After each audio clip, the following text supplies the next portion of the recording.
Hello, everybody. Welcome to Boss Rush Podcast. Yes, we are back in full effect. Well, somewhat full effect. We're missing one partner of ours, but we have returned to give you guys a great episode. Joining me, as always, is the wise Wisconsinite, Mr. Jesse Douglas. How's it going, Yes. guys? And, of course, the one I always have to show my saluting to, boss man himself, Mr. Corey Derrick. Yo, I put on this hoodie that I haven't put on in like 9 or 10 years, and I wanted to see if it still fit, and it's a little snug. I'm not gonna lie to you guys. It looks good on you. It's because I'm sitting down, and you can only see me from here up. It's it's rolling up a little bit. So, but if you say so, Ed. Yes, you do. You look good. You really look good. Unfortunately, everybody, our streaming champion, Mr. Ray Apollo, was not able to join us. He is spending family time and having a little wine, I should say, a little adult beverages, being classy. How drunk he's going to be, that we do not know. I'll hit him on Twitter later about that. How much he drinks tonight, I bet his streamers will find out tomorrow. I can't wait for that tweet that just says, I'm going to be late to my stream because I slept in. Yes. But everybody, yes, welcome to Boss Rush Podcast. This is the first episode with the new name, but it will always continue to be the great show that you guys know it to be. We're going to be talking about 3 news stories. We got some listener questions. And as always, we got some gaming get down to do. But before we get into that, last week you guys heard from me and Jesse about what we want Boss Rush games to be. And so I'm going to turn it over to Bossman himself, Corey, to have him give you guys a thorough breakdown about Boss Rush games. So Corey, it's in your hands. Oh boy. All right. Well, I mean, if you guys listen to if you guys watch the most recent retro game show or listen to Pow Block, I kind of talked about it there. Like, ever since me personally, ever since I started doing stuff on the internet, I kind of wanted it to be like just a cool place for friends to do stuff online and have fun while we're doing it. And, Ed, and Jesse, because you've been around for a while now, but Ed's been around since almost the very beginning. And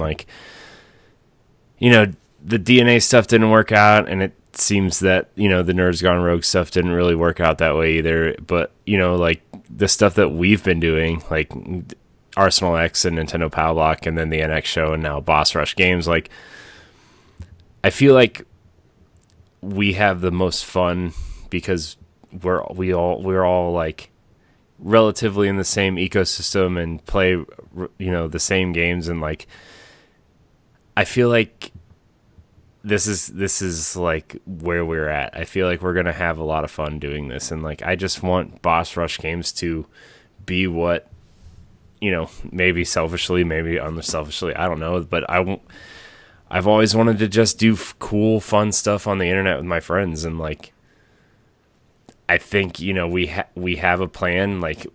We know what we want to do, and I think that we have fun doing the things we do now, and. Jesse, I know that you've brought up the movie commentary stuff, and that's why I think Real Talk is going to exist again from the old DNA days, right? Movie commentary / review type thing, standard definition where we talk about old toys and games and old movies that kind of put us where we're at now, and 1v1. We all have people that we look up to or friends that are doing similar things, and just interviewing them and asking them questions about where they're at and what they want to do and how they're doing it and why they're doing it. I think that's a cool idea.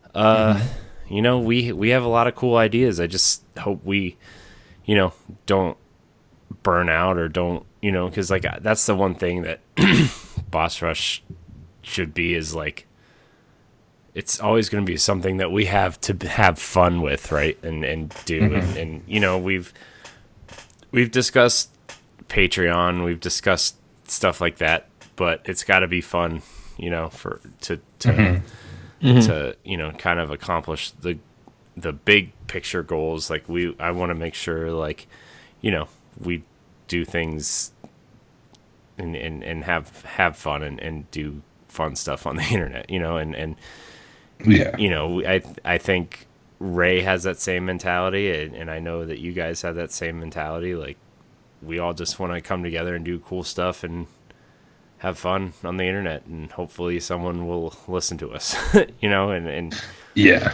and like, Well, and like one thing too, like I didn't really say when I talked about it, but like I'm looking forward to, like, you know, not just having people on, you know, other people on the show and talking to other people, but just like promoting, even just getting the chance to promote like things that we're interested in, and you know, and you know, like streamers and stuff, because there's a bunch of people that we kind of know through Mixer and stuff, but like honestly we've just kind of been so busy, and I felt bad because I haven't really gotten to play, you know, stream with them or anything lately.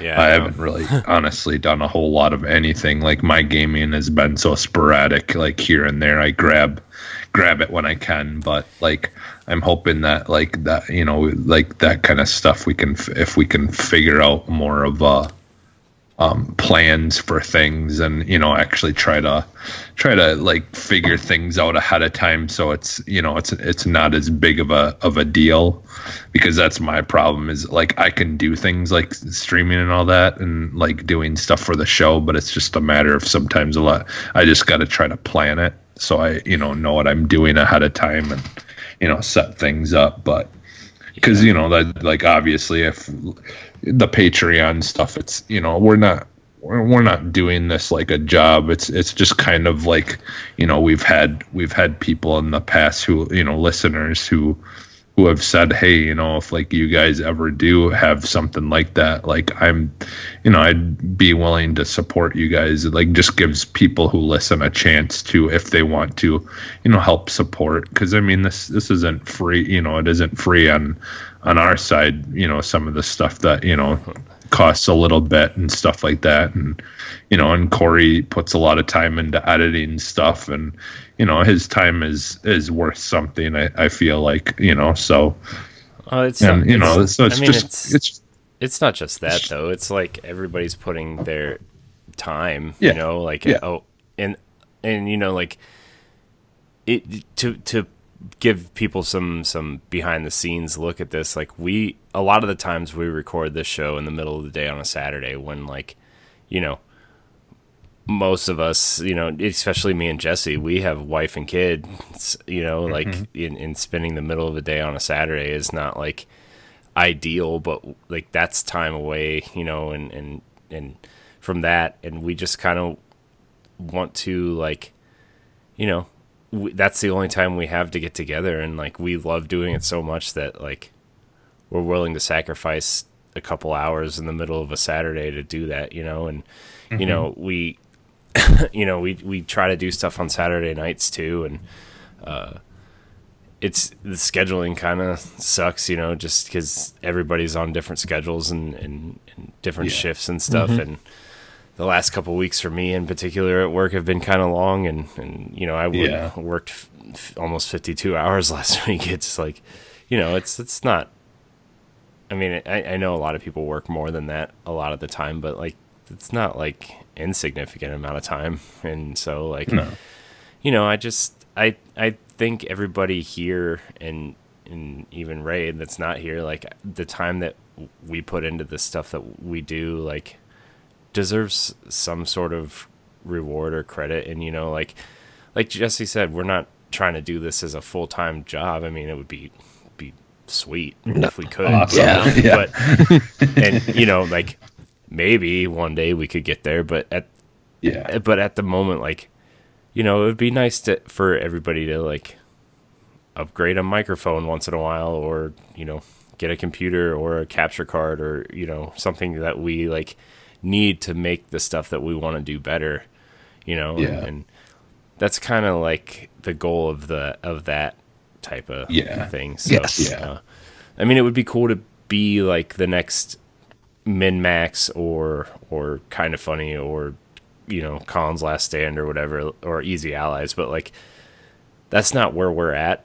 We don't have the time to be that, right? So like, that's kind of where I'm at. Like, we want a podcast. We want to do a couple more podcasts, right? We want to interview people. We want to, and I think, a little bit of support from our fans if they want, right? Like, like we've discussed, like 95% of the content we want to do is still going to be free, right? Like we do have plans for like a Boss Rush Plus where we dive into a topic once in a while, or like, if you support us on a Patreon, you get to vote on the next video game book club that we do, right? Like that's kind of the thought process through that. But the whole it, and I like I said, I watched a video on how to ask people for your money through Patreon and not sound like an asshole to it was a really interesting video, and it always sucks asking people for money, right? It's not like we want to ask people for money, but like at the same time, I think all of you deserve a lot of credit and deserve some sort of reward for the work we've put into everything we've ever done, not just Boss Rush, but like, in the next couple weeks, I showed Ed the new website today, right? Like the next couple weeks, I'm going to be uploading all the old Arsenal X stuff as, classic content from our old stuff, right? Like, all the old squad goals until we start recording more, and all the old pod and plays and all the old Royale with cheese, that kind of thing, right? Like, I think it'll be cool to look back on that, and people who have just found us as Boss Rush or the NX show to see that kind of content too. Like, Jesse, I think what, it's going to be almost 2 years now, and Ed, we've been doing it for 4 or 5 years, right? Like, I think our first episode of Pal Block, at least on DNA, was in like early 2016 or something. No, 2014. Oh, geez. Yeah. See, even then, like, that's when I started doing this. So, I mean, it's been a lot, and we all kind of want to get our foot in this door where like it's like a packed house, and we kind of just want a little piece of the pie. Like, we want to kind of carve out not a little piece of the pie, that sounds bad, like our little corner of the internet where we have a positive community, a fun community, a community that enjoys playing together and being together. Like, I started the Boss Rush Games Xbox community, right? Because that's where we all mostly play, right? I'm going to set up a PlayStation community also for people who listen to us and have PlayStations, right? And I just am setting up the Facebook community now. We're going to have a Discord in the next couple weeks. Probably, by the time the show goes up, I hope to have one. And that's, I want everybody to feel like they can come to Boss Rush and find positive people to play with, make friends, even, play with us if they want, and feel like they're contributing to something. We have a couple fans that have listened to us for a long time, like Deshaun. I've met him a couple times because he lives in the area, right? And I asked him if he ever wanted to like come on a show. He's like, no, I just want to contribute to the community and be part of the community, and that's totally cool with me, right? Like, if we can have cool leaders in the community like Deshaun or Megan Green has been in our community for a while, or a couple other people, like, if we can have a strong community leadership and that can kind of mod it for us, like, I think we have that going for us. Even Greg or a couple other people, like, I think we have a really cool community, you know, and I know I need to interact more in the community and stuff. It's hard when you're busy, but hopefully, you know, the stuff we want to do can kind of fix all that. And, you know, in just on like a personal note, instead of focusing on like 3 or 4 different projects, I can now focus on one.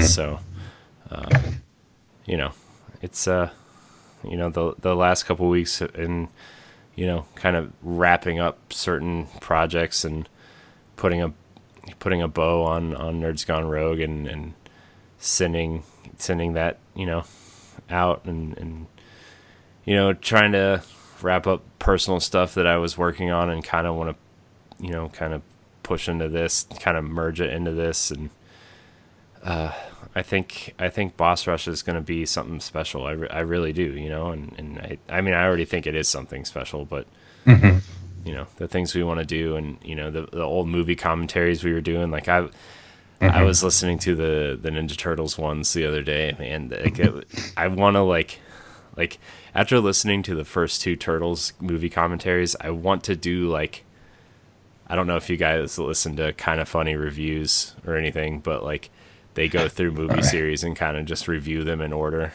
And like, I really want to just review those Turtles movies instead of just the movie commentaries and like, maybe put the movie, like our old movie commentaries on the back end of those. But like, if we just sat and like reviewed the Turtles movies, oh my gosh, that'd be awesome. Well, honestly, I was thinking about, you know, with Disney Plus being such a big thing, there's so many things on there that we could, you know, talk about and go over and do that kind of stuff with, because like I love the Gargoyles. That was like one of my all-time favorite cartoons growing up, and like there's so much of our childhood on there.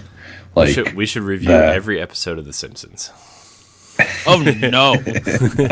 There's already a podcast called Tyka Simpsons. No, I'm just kidding. I'm just kidding. But but I get what you're saying. Like I think doing like a reviewing the streaming services, like shows on the streaming services by like season or whatever would be super fun. Like I think Gargoyles would be awesome because I added it to my watch list today after I watched The Mandalorian. And like, by the way, been watching The Mandalorian.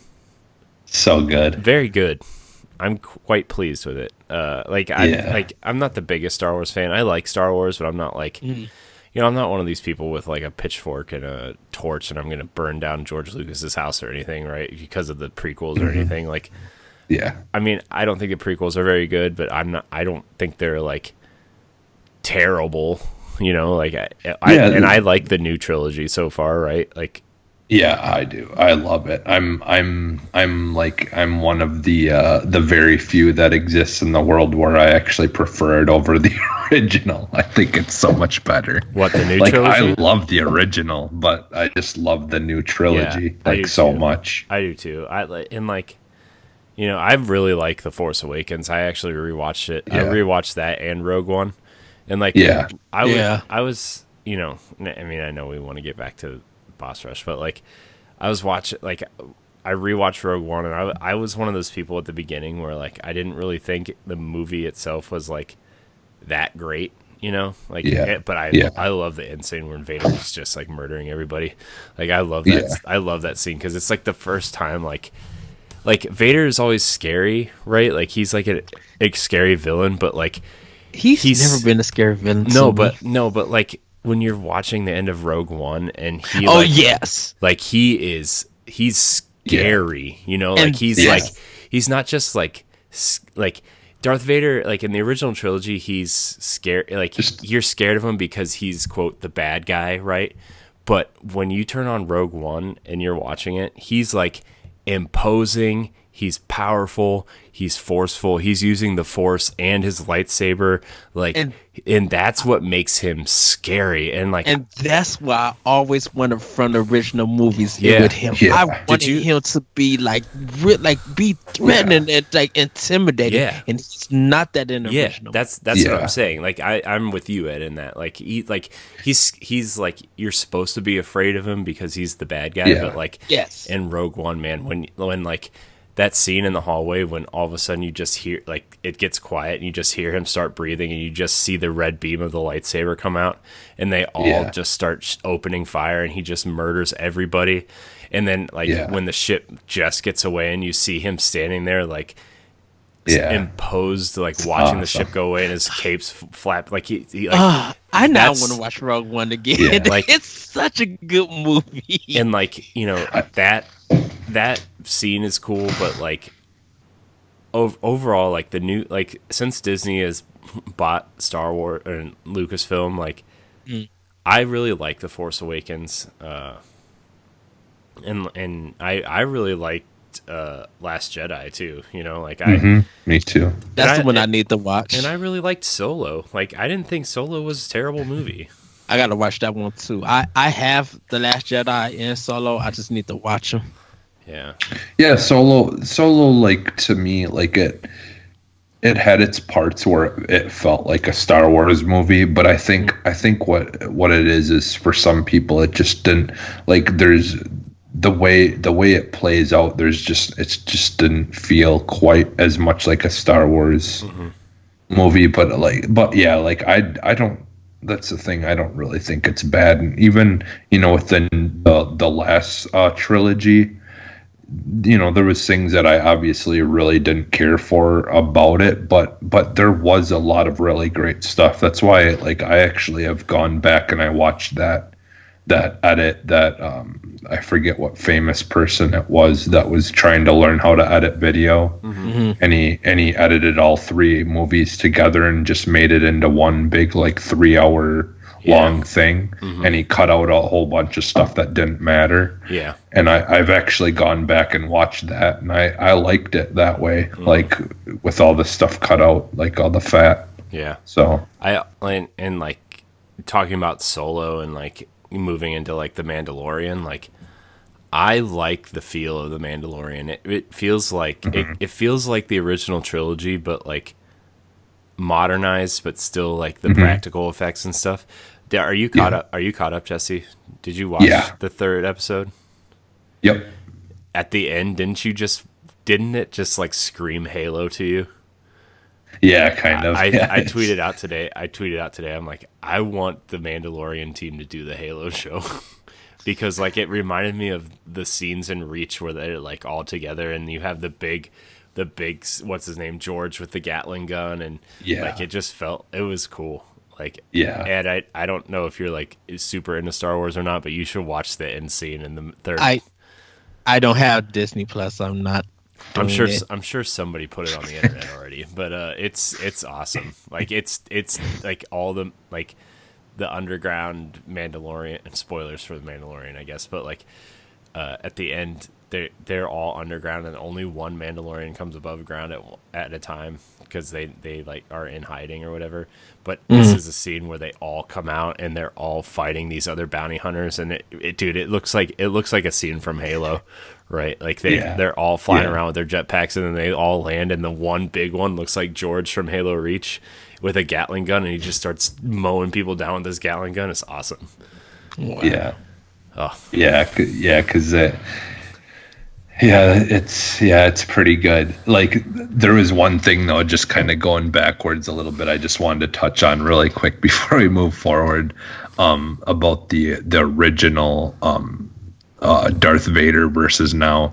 I think part of the problem is in the original films, I feel like he was more about being intimidating with his words and not actions, and in Rogue One we get to see him be, you know, show us why, like, with his actions he's intimidating, because, you know, like, and, you know, honestly, you know, obviously the effects during that time were fairly new and stuff, so I feel like they couldn't go quite as over the top with things, you know, without costing way too much money, because you got to remember those original films were pretty were cheaper, you know, like cheaper made. It just felt like disjointed to me. I was just like, this is the fear I want. Be evil. Give me that evil. And then I look at the original movies and be like, I don't like you. Yeah. But well, I think what happened is it was too much of a Western.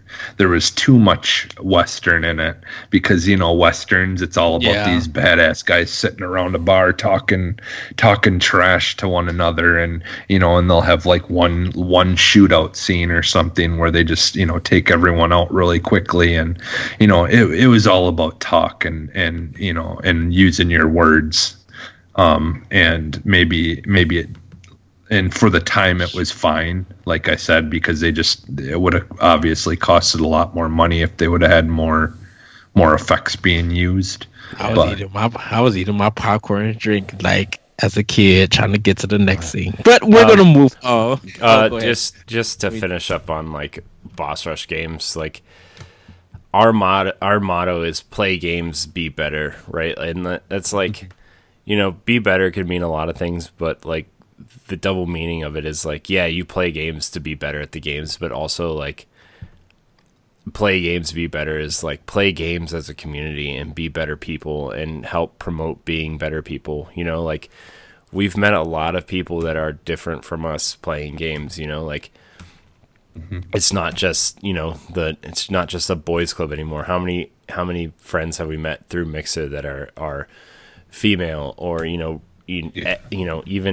Ed is totally different from you and me, Jesse, right? Like he's completely the opposite of us, and Ray, like I know a lot of people roll their eyes when a straight white guy says that we all need to be inclusive, right? But that's like the goal, right? I don't care who you are, how you identify, like your sexuality, your orientation, your gender, whatever. If you are a good person and you want to play games with other good people, you're welcome here, right? Like that's the idea, that's the goal, and that's what I want Boss Rush to be. And if you want to be a part of this community, like just if you're a good person, you are welcome here, So all the links are out there. You can the NX, if you're already in the NX community, you're already in the Boss Rush community, right? Like that's just, we've already made that switch. If you've already follow us on Twitter, it's boss_rush_games. Boss Rush Games was taken, hasn't tweeted since 2013 or whatever, but it's taken. So just if that's all I had to say. We are building a Patreon page. It's not going to be ready. I want to have a group discussion before we do anything about tiers and how you can support us and that kind of thing. But yeah, that's it. Boss Rush Games, play games, be better. That's kind of it.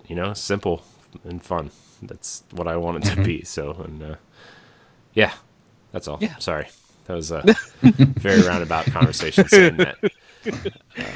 Yes. Hey, we have all night, everybody. So everybody, we're going to get into our gaming get down, then we're going to get into news, and then we got a listener question that is going to be very interesting to talk about, because I was thinking about it when I read this question, and I can't wait to hear everybody's answer. So let's get Depends on which one it is, because I think the one that I know of is super easy, and I think the whole entire world has the same answer for it. Yes, but we're gonna get into this gaming get down. I'm actually going to start because I finished Rage 2 on Xbox One. Only had to do a final mission. I died a little bit, but not at the boss. The boss was really easy to get through. It was just kind of getting there for some things, and I'm just like, okay, if I want to do New Game Plus, I'm able to go to. It opens back up, so it kind of lets you continue on if you miss anything on your original playthrough before you go to New Game Plus. So I did that. Started I'm playing Pokemon Sword, really enjoying that, doing battles, trading, Dynamaxing, leveling up, finding these new Pokemon. Been having a blast. giving my Pokemon's nicknames. There's a skunk-looking Pokemon that I named Drump. So like he looks like a certain 45, I would say. So I'm kind of doing stuff like that, but I'm really enjoying this game, loving the music.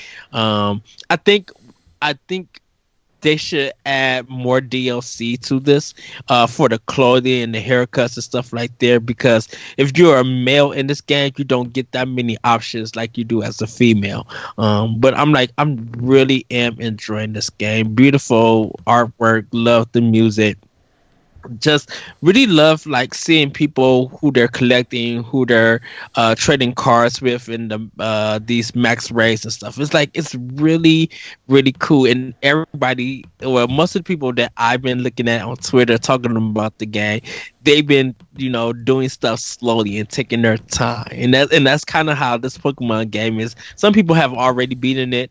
Some people think it's too easy and stuff, but I'm just like, it's cool taking your time and grinding and leveling up your Pokemon and getting that new evolution of them. Just like, man, and there's so much to this that you don't realize. Like, it's so good. Still playing a little bit more sort of Ditto.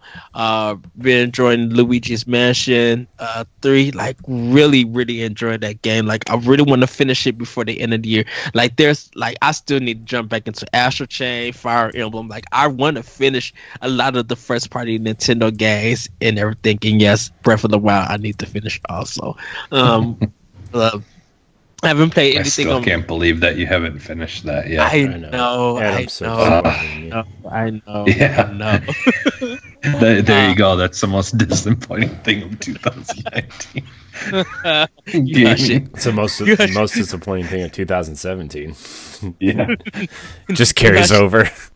You hush it and you hush it. Both of y'all. Until he finishes it. Don't worry. It'll be next year. It'll still be disappointment. Don't worry, when Breath of the Wild 2 comes out, Ed won't have finished Breath of the Wild 1, and it'll still be the most disappointing thing of 2023 whenever that game comes out.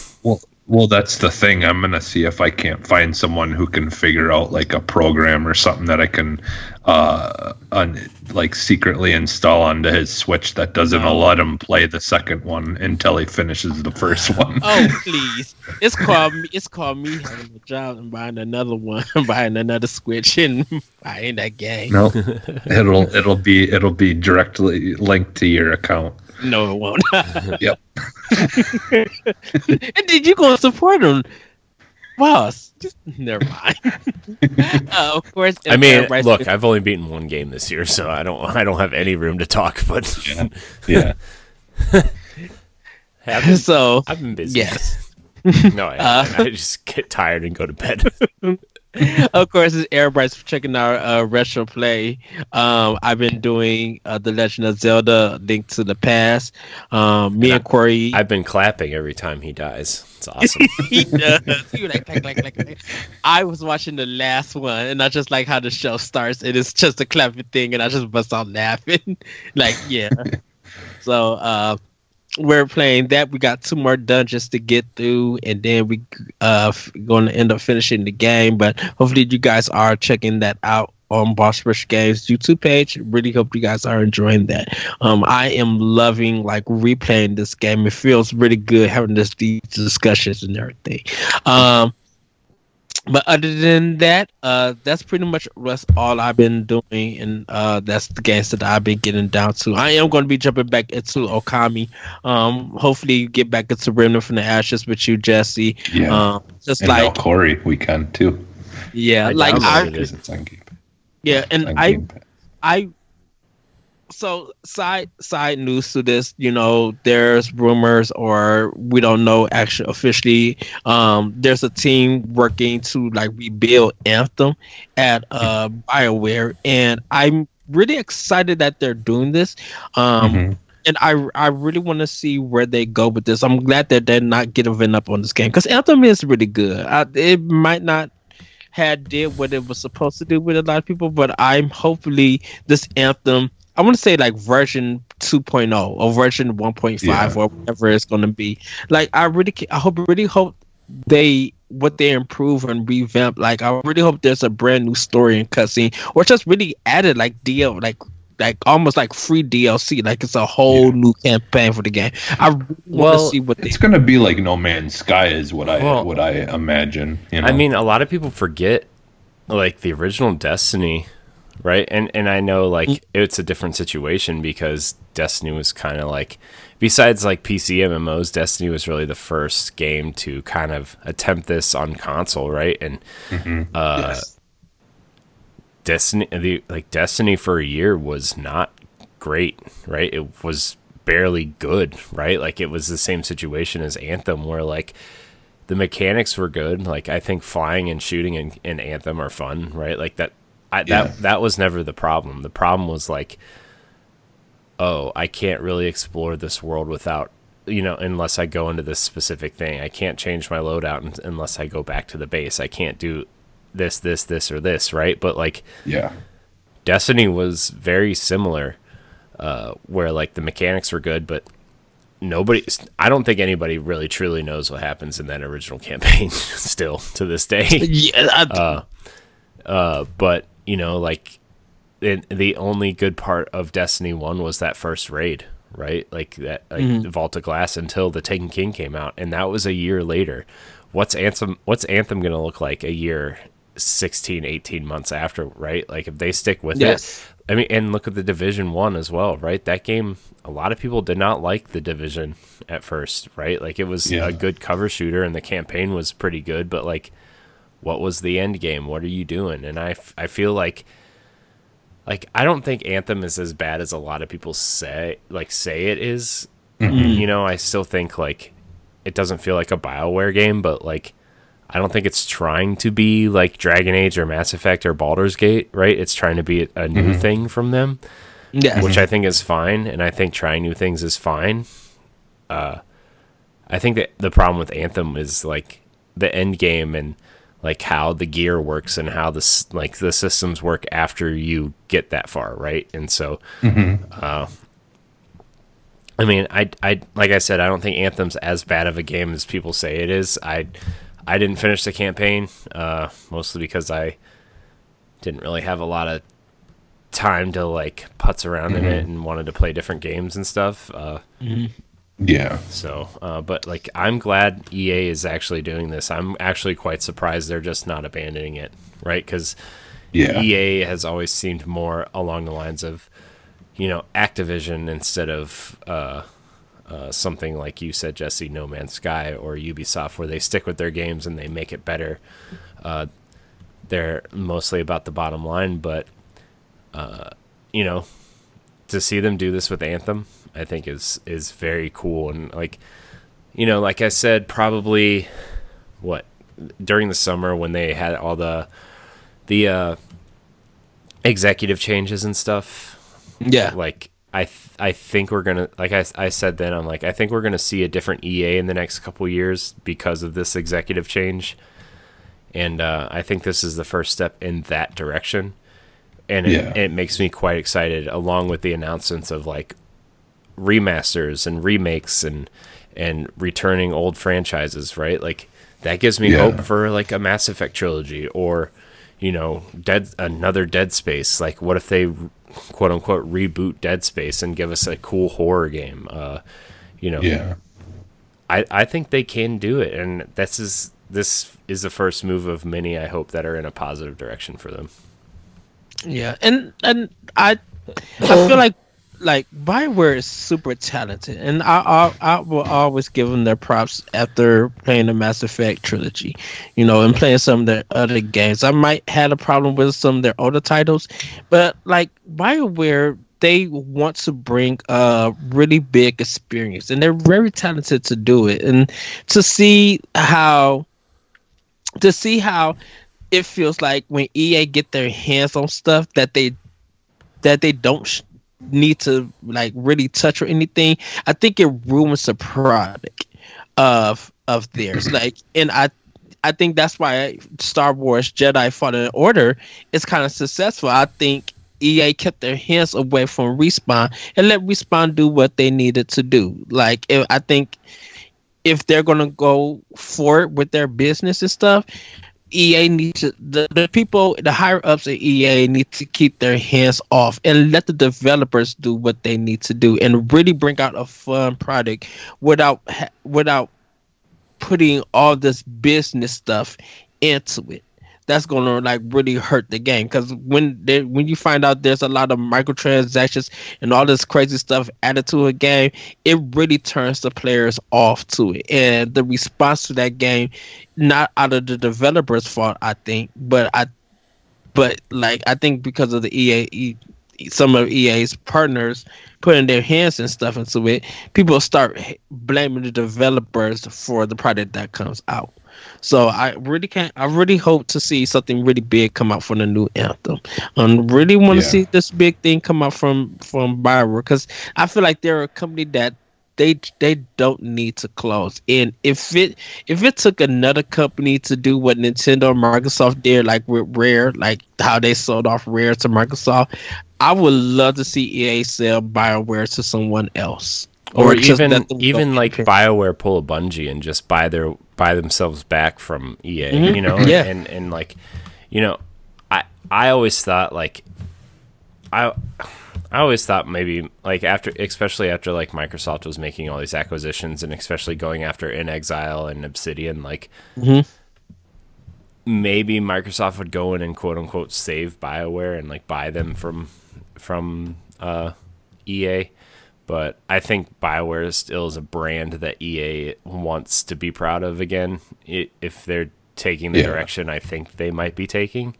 And, you know, I know a lot of people have left in BioWare. It's a different BioWare, but people leave studios all the time, right? Like look at Bungie, right? And the team that made Destiny is not the same team that made Halo 1 and 2, right? Like that's just not. So I don't know, man. I'm quite excited. I think, you know, Anthem is a cool idea that just wasn't executed properly, but if they can come back and fix it and say, hey, we're going to try to do this and make it good, hopefully you guys stick by us, I'll go back and play it, right? Like I'm always willing. I mean, look, I did it for Destiny. I did it for The Division for a little bit. Like if your game has a cool idea and people are starting to talk positive about it, I'll come back to it, you know? So I already bought it. Well, so. Yeah, that's kind of been a theme for me this year. Like just with certain games, there's just certain games I still don't have yet. Yeah. Some of them newer that I'm just kind of waiting for some issues to be fixed. That like it's not that it's a bad game. It's just there's certain things that need to be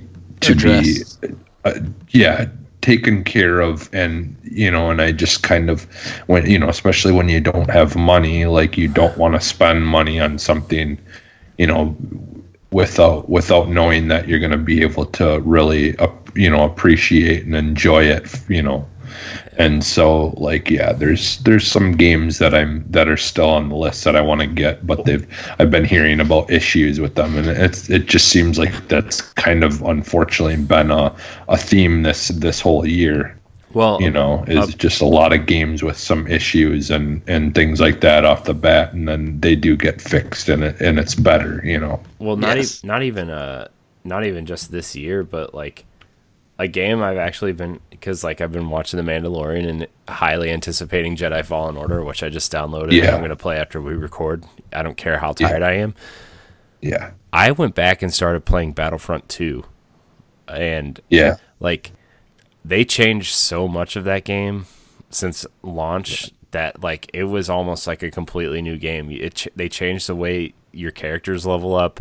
They changed the way like the currency works, and like the skins they originally wanted to put in, but Disney wouldn't let them, are now in the game.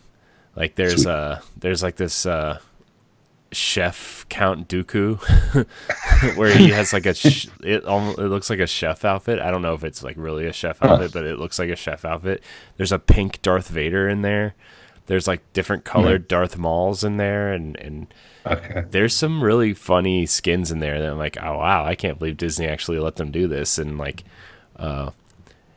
it made me smile in a weird way. like because like that game is a pretty game. Like it, like Yeah. some of the screenshots and stuff and cutscenes and stuff that they show in that game like look better than the prequel trilogy movies do in some ways. Wow. So yeah, like I mean that's a game that changed over 2 years, and there's a lot of content and a lot of fun stuff in that game, and there's a co-op campaign in that game now, and alongside the original campaign, like like that's just another example of like a team working hard on a game that people didn't really care for at the beginning, you know, and Yeah, and in turn, it's also a perfect example of people talking with their money and getting things to be addressed and stuff like that. I'm hoping the same thing is kind of the coming from that with Anthem. I mean, a lot of people bought Anthem, but I'm just glad that they're addressing those issues across the board with with a lot of their games. It seems like they're starting to finally take notice of people's frustrations with their practices. So. Well, Corey, I'm turning it over to you. What games have you been getting down to? Well, like I said, I played a little bit of Battlefront 2 because I wanted to check out some of the. They added some Rogue One stuff and some Last Jedi stuff in the last couple of years, and it's it's still Battlefront. It feels good. Like the characters look cool. Like I still don't really know how like you upgrade to like a hero. I think you have to like get kills and get points, and you save your points up to purchase heroes and go in and slaughter people. The air battle stuff in that game really makes me want an HD Rogue Squadron style game. Like I think it would be really cool if they made like a Rogue Squadron taking place in the new trilogy. Like I think that would be really cool, and that's kind of the game that I kind of want to see. But all the models look cool, all the ships look cool. It's a fun game. I've been kind of scrolling through my backlog of stuff a little bit. I played a little bit of Final Fantasy 12 on Switch. Yes. I'm not very far in that game. I just kind of been wandering around that opening area of the city, and I forgot how much like I really liked that game when it came out. It's a cool game, and I'm glad I bought it, but I'm kind of sad because all the Final Fantasy games are coming to Game Pass, and I didn't really get to say my thoughts on XO 19. Maybe we'll get into that if we have time at the end. But that game is cool. I really like it, and I think if you guys want a good RPG, you should play it. Also, I think since the last time I was on, I played a little bit of Dragon Quest 11. The demo. Okay. That's a very cool game. I talked about it on Pal Block, but when you start up that game, you have a real like fantasy JRPG vibe to it, right? Like it's the the art is very Dragon Quest and everything, but you expect them to like be. I told Ed I compared it to Xenoblade Chronicles 2 when you load up that game and Rex is British and it kind of like throws you off a little bit because you're expecting like anime style voices and whatever. I was kind of expecting like an Ash Ketchum style voice when I loaded that up, and he was a British like man. I'm like, whoa, Rex is clearly like a teenager, and this British man is talking. Like, what is happening? But when I turn on Dragon Quest and you get to that first area, and your first kind of companion is a blonde girl, and you get her scarf, and when she tells you thank you, she's extremely Irish, like. Extremely Irish to the point where it's like, whoa, like it really threw me off. I thought like I honestly thought I hit the sound on the TV and it was playing sound through a different output. Like that's how jarring it was. And I was like, oh man. And then you get through the town and everything. Everybody else sounds like you would expect them to sound in a JRPG. She's just Irish. So, and the dog was fun, but then Ed informed me that you don't get to keep the dog as a companion, and it made me sad. So, no, it wasn't you, Ed. It was somebody else. It was somebody from work. I'm sorry. I keep getting our conversations mixed up. So I play a little bit of that. And then I think I'm either on the last or the second to last mission in Fire Emblem. So I will be finishing that up this week. Because I told myself I wasn't going to start Luigi's Mansion until I beat Fire Emblem, and I'm getting it tomorrow. So... Yes! Yeah. But I haven't really been playing, like, a lot, just because I moved last weekend, and, I mean... Hopefully, if you're watching the video version, you can see that the office area is different. Different, than you're used to.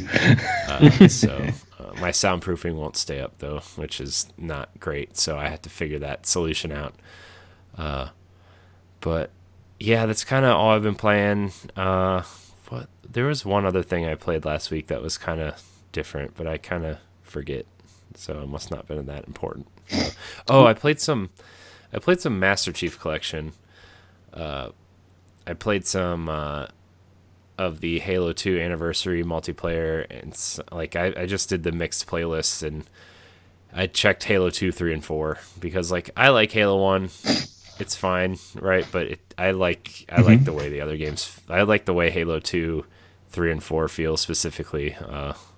Because 2 and 3 feel the same, and then 4 kind of feels like an upgraded version of 3 with a sprint button. So played a lot of there's a mode in there that's called SWAT BR, which is just battle rifles. That mode is so good. I wish they would bring that back for Halo 5. There's no Halo 6.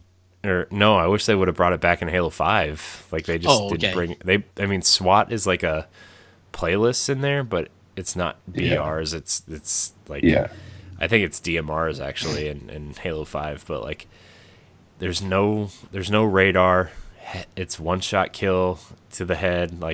It's your health is half.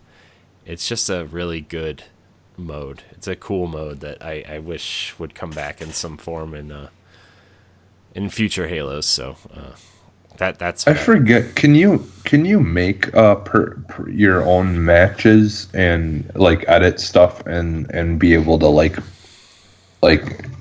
you probably can, but you can only invite people though, right? Yeah.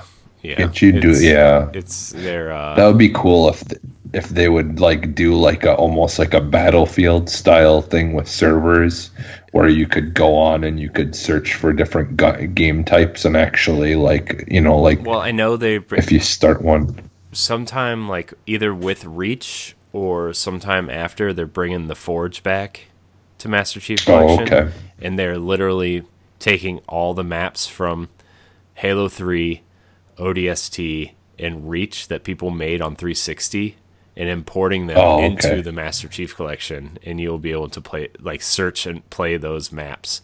Nice. So that's going to be super interesting. Which reminds me, I really need to go buy Halo Reach next week. Well, that's it's only $8 if you don't have Game Pass. It's included. Yeah. It's included in Game Pass, but it's do you get it if you already own the original version? No. Okay, no. It's its own standalone thing. Well, yeah. If you Reach is backwards compatible on 1, but because I have it, but I don't. Yeah, just don't have the obviously the new one yet. But I didn't know if that was something that they would include if you already own the original, you'd get the upgraded version.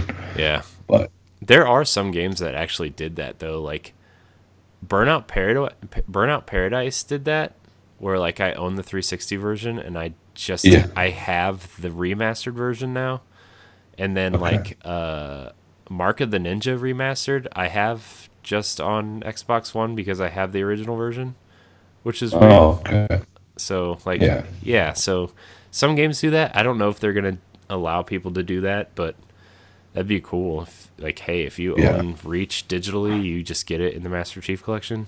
I think that'd be kind of a cool goodwill move. Shoot, I would love to be like, oh, we recognize that you have the Master Chief Collection, but not Halo Reach. So here's just add it on. Here you go. Yeah. Yeah, I mean that would have been nice because like ODST, I felt like they did that only if you own the original that you got got ODST for Master Chief Collection. You had to buy the Master Chief Collection before a certain date. Oh, that's and then what you it got was. ODST for free. But I missed getting the Master Chief Collection by like a week because I was getting it for Christmas, and so yeah. I mean it's $5. Like $5 is nothing, right? So I didn't mind paying that for ODST. It's a great game. So yeah. But that's we need to play sometime yet. I know. Yeah, I need to pick that one. I need to buy that one. That's one that's fun to play multiplayer. I want to do like ODST and Reach squad goals, like the 3 or 4 of us at some point, because like both those games are 4 players. So, but yeah, that's all. That's kind of all I've been playing. Like I said, I haven't really died. I play a little bit more of the Outer Worlds too. I have a list of games I would like to finish before we do our Game of the Year discussions. So that's, but time. Yeah. And for me, unfortunately, it's money because there's some games that I really wish I could play before the end of the year, but I'm just not going to be able to get them. Yeah. So I got to start saving what we have for Christmas and stuff. So, because I really want to play Luigi's Mansion 3. Yeah. But just because I've been hearing so many great things about it, and it sounds like it would be a perfect game to play with Max, my son. So. Yeah. But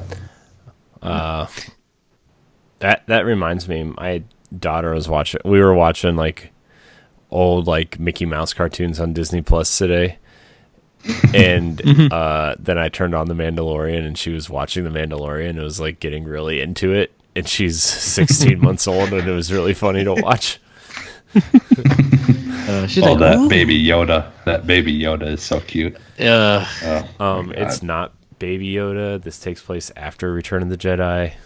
No, I'm just kidding. I know. I'm just kidding. There's a meme. There's a meme floating around that just said. It's like Baby Yoda's so cute, and then the next thing says it's not Baby Yoda, and then the next thing says like, well, we don't know what Yoda is, and he's dead, so for now it's Baby Yoda. Well, and wasn't Yoda like 1,000 years old or something crazy like that? I thought in the originals, anyways. Thought he was like super old. Something ridiculous like that. Yeah. Well, Jesse, what games you been getting down to? Well, I'll continue off of what Corey was saying because I also played some Master Chief Collection. I went on there and it kind of keeps track of your progress of all the games, like whether you've completed them or not. Yeah. And so I noticed, like we had started Halo 2 for a little bit there. Remember, all 3 of us, I believe, played it for a little bit. Yeah, the story, and so that progress is on there, but I didn't have any progress on Halo 1, so I started that. I started the story mode of that, and I was playing that for a while. Man, just enjoying. I mean, I know those ones are a little bit harder to go back to, but they're still fun, So, and I just kind of, it's been so long since I played them, so I wanted to go back. Halo 1's campaign is fun co-op, but going back to that and playing it single player is like, it's really hard to go back to, especially like some of the bigger open levels, like that second level is like, where do I go? And like the only thing you have is like there's like little beacons that you kind of travel to, and it takes you to the next area. But like, if you don't know what you're looking for, man, that level is so big. And like I was reading, like Halo was planned to be like an RTS style game for computers, and like that level was like one of the maps they made for their RTS, and they just scaled it down. Like they just like literally scaled it down, but it was meant to be an RTS map, which is why it's so big. Wow. So but yeah, Halo 1 is like, the campaign specifically is like really hard to go back to, even though like at the time, like it was probably just as good as something like another game that it kind of reminds me of is like Half-Life is like really hard to go back to if you didn't play it then, right? Yeah. So yeah. Which I tried going back to on my Dreamcast. We talked about this last week, I think. And we did. It's not made. It was never released for Dreamcast, but it would load every single time I go into a different room. It would give me a loading screen. So it's like, I'm done with this. I'm not gonna. But I went back and I was playing that, and like for me, the hardest part about going back and and doing it by yourself is it just the AI just wasn't that great. And it's like when you have to drive the Warthog, and then one of them's on the gunner and whatever, they just aren't very good.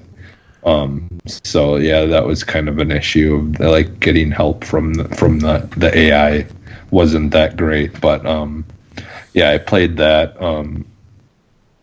I want to go back to Devil May Cry 5 because I started that a while ago and I was really enjoying what I played. But actually, before we started the show, I was playing some stuff for a little bit, and last night I just kind of fired up what is it, Afterparty? Yeah. And oh my god, am I loving that game so much. It got a lot of great reviews. Holy crap, that game is just so good to like normally I don't like conversation stuff in RPG games and stuff where you got to go to someone and talk to them, but just the fact that it's actual voice, like there's actual conversation happening and not just text you're reading, it makes such a big difference. Like that game is just so much fun to just go through the dialogue and everything, and it is hilarious. Like some of the humor in that game is just on point, like just the things that are said, and just like I just found myself like getting completely sucked in and just wanting to keep on playing. Like so I'm probably gonna, because like I still need to finish Control. I'm enjoying that game a lot, but it's just my issue I'm having is I don't like that there's not like the checkpoints of like when you go through an area, like normally a game would just automatically have a checkpoint. If you die, it's like a Resident Evil or a Dark Souls game where you go back to whatever that last time you went to a save point was. Like an actual, save point that you've got to physically do and choose to go to, so I don't like that part of the game. I don't like that if I die at any point, like if I'm going up to a big boss, it's going to bring me all the way back to the last time I saved. I don't really like that part of it. So that part has really gotten irritating, but the game itself, I think the problem is it affects the movement of just kind of the flow of the game. Mm-hmm. And the game just really needs, that game the way it is, the way everything is set up, it just really needs to have a nice constant flow through the game, and they just don't have it, and it unfortunately affects it a little bit. But I mean, like what they have in that story and everything that's in it like makes up for that one little thing for me, just because it's just such a cool like world, and just their design of things and how like they make things happen, like like when you're in a room and there's a save space like the room looks all weird and it's got these like red block things and stuff. And then once you take over that save space, the whole room kind of like all moves and reconfigures and becomes a solid room that you can, use to go through and look for different clues and objects and things like that. It's just such a cool game. Like, I don't know, like it's just such an awesome world to be in. Like, probably one of my favorite this year. Like, just worlds that I've been in.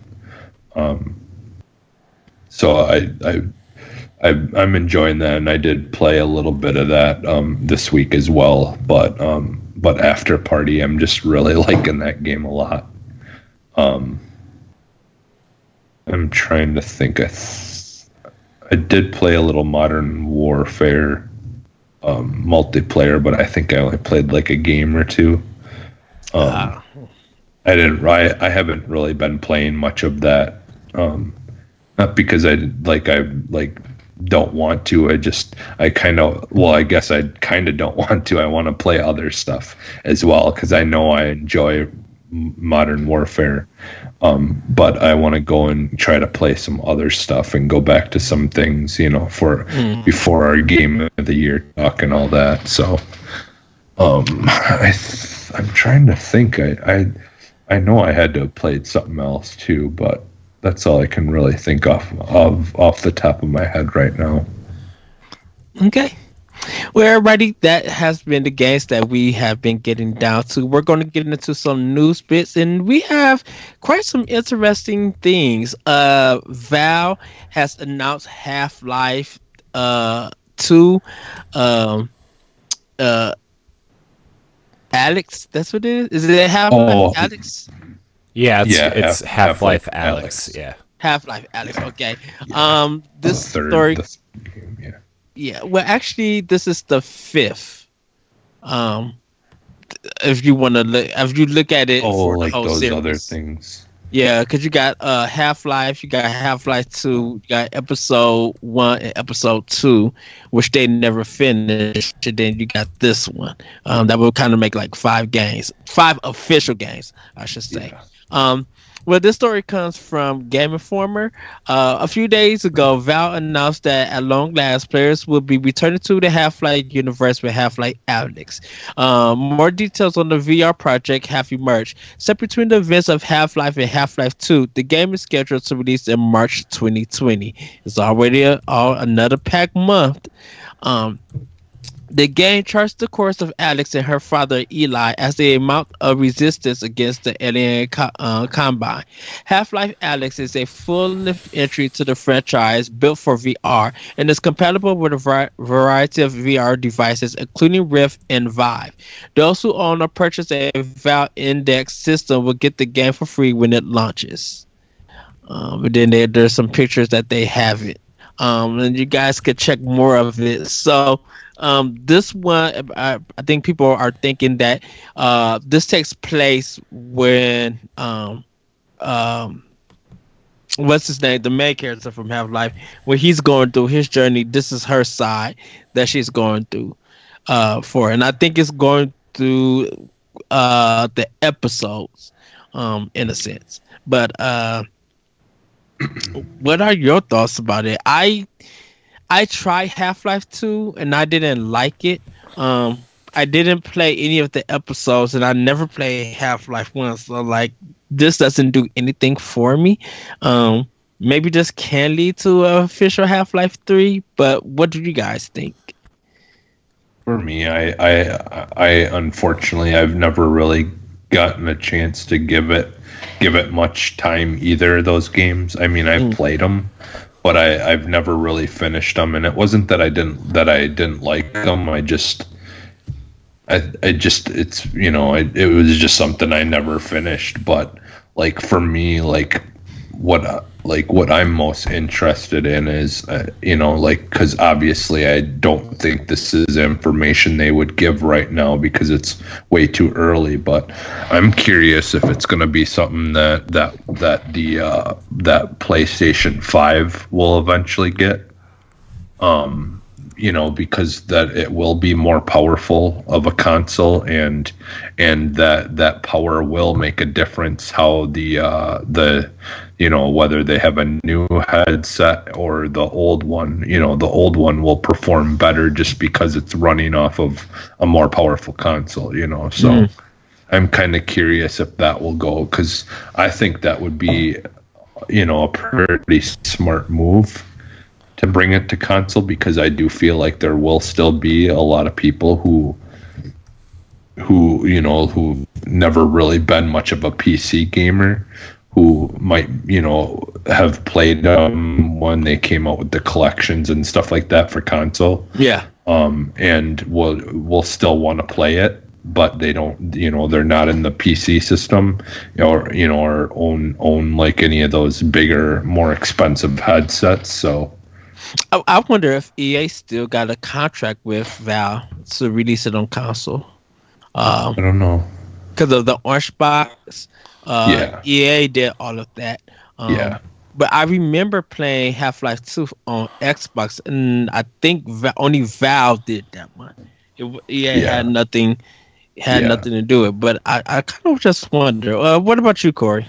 I mean, I'm kind of in the same boat. Like, I don't really care about Half-Life a whole lot. Like, I think it was a time and place thing, and it was probably big at the time, but going back now, it's just kind of like, I don't really care, and I'm also one of those people that don't really care for pretty much anything Valve does. Like, I don't care about Left 4 Dead. I don't care about Portal. Like, I just don't care about those games, and Half-Life is no different. I think it's cool that Valve is putting effort and finally putting out something besides like Dota hats, right? But that card game. Yeah, well, did they really put that out? I think they kind of retracted a lot of that stuff. But anyways, I think it's cool, and I think the big rumor was Valve was doing a VR game anyway, right? Like, that was the thing, and so. Because they're invested in it. Yeah. So I mean, good for them, but like, I don't, and not in like a derogatory way, but I just don't care. I don't have any affinity for Half-Life, but I'm glad that Valve is finally doing something other than like making their store the dominant force of their business. So yeah.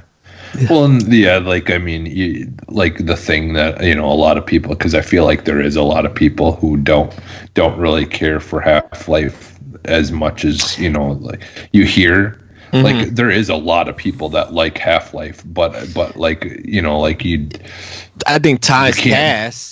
You can't deny that their physics and all the things that they kind of were working on during that time has influenced the gaming industry, in many different ways. Like the whole physics stuff, like because that was really like what they focused on in those games, was trying to work on really pushing the envelope as far as how physics and games work and stuff like that. And once they kind of like perfected it, you've seen a lot of more people kind of trying to emulate that, and I feel like it made things better, in a lot of ways, and pushed other people to experiment in those ways as well. Yeah, I know for, I guess my assumption, I should say, my assumption for this game is that I haven't seen a lot of reactions to it, a lot of hype for it.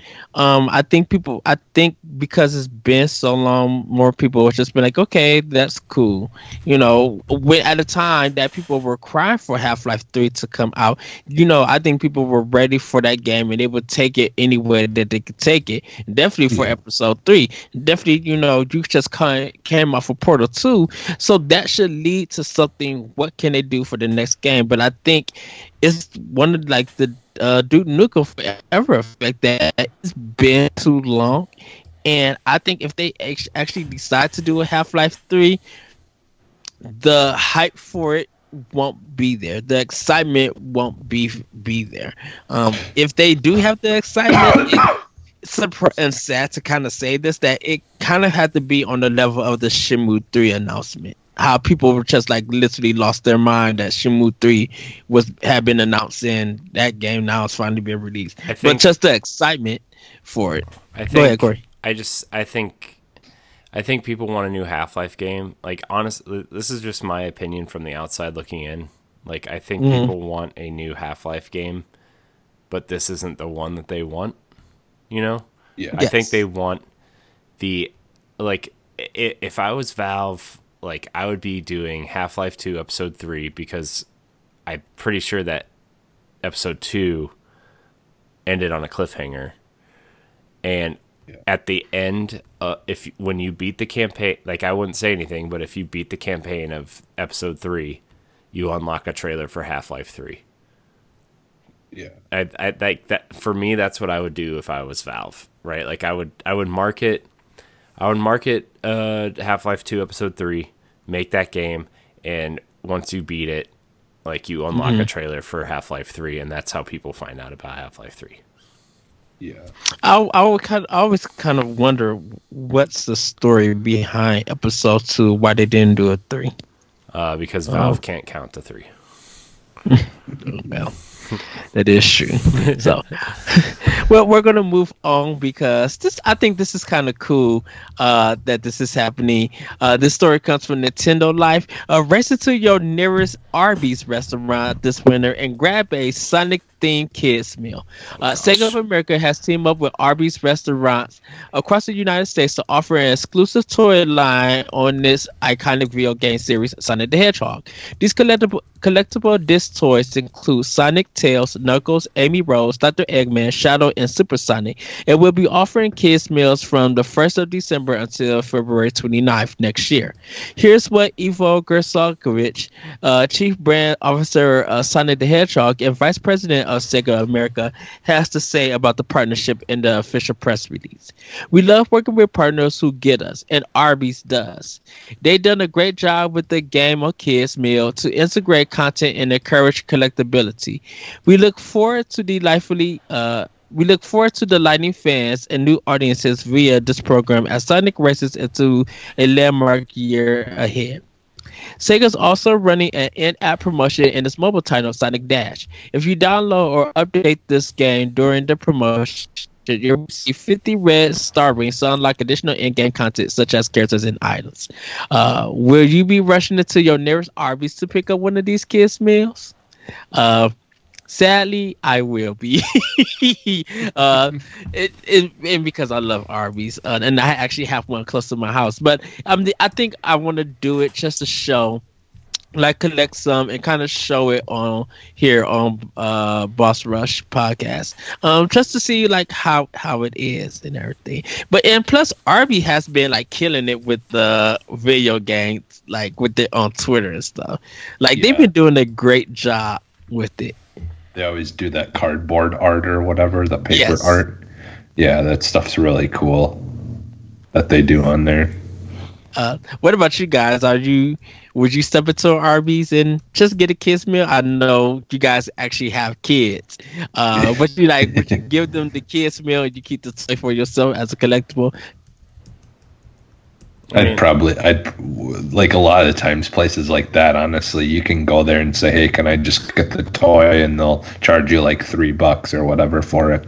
If you really don't want to get a kid's meal and, still want to get a toy, usually they let you, they'll have a price range that they have set that will be for if you want a toy without the meal. But I want the food.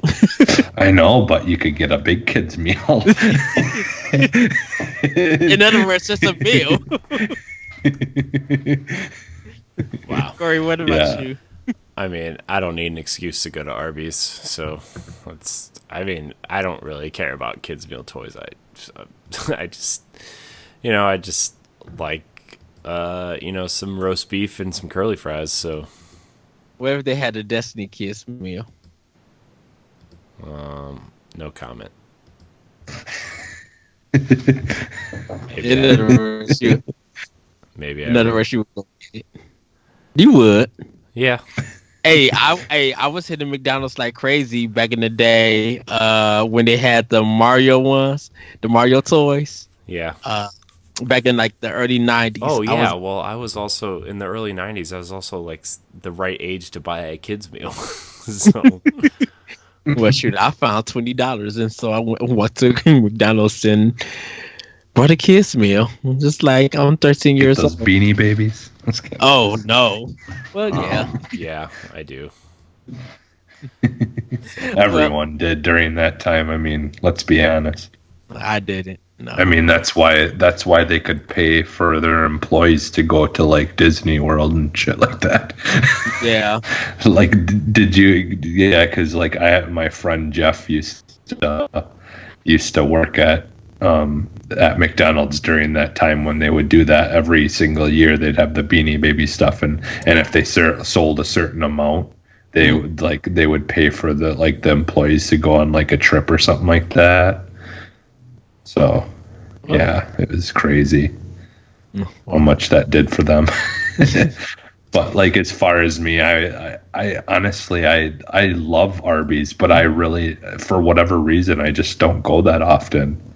I think my kids have only been there once, honestly. Well, I go on there like on occasion, like when I feel like going there for lunch or for dinner. If I'm coming from home from work, I'll go to Arby's and pick up.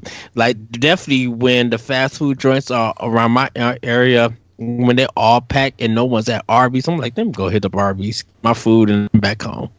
Yeah. So, well, we got one last story for everybody. This one also comes from Nintendo Life.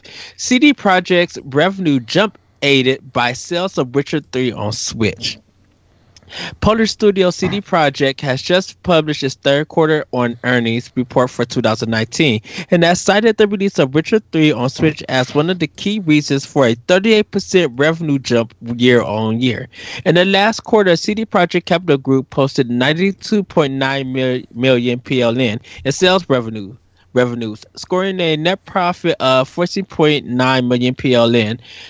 Piotr Neolobelowitz, Vice President and CFO at CD Projekt. I'm doing my best, everybody. Just bear with me. Sounds good. If you say so.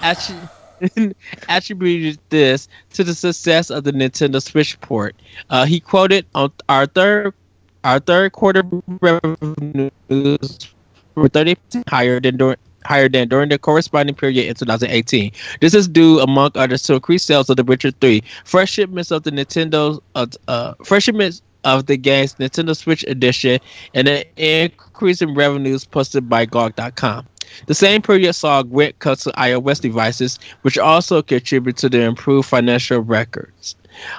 Were you one of the many who purchased Witcher 3 on Switch? Well, I didn't get it yet. That's on my list to get. I think on my Ray list too.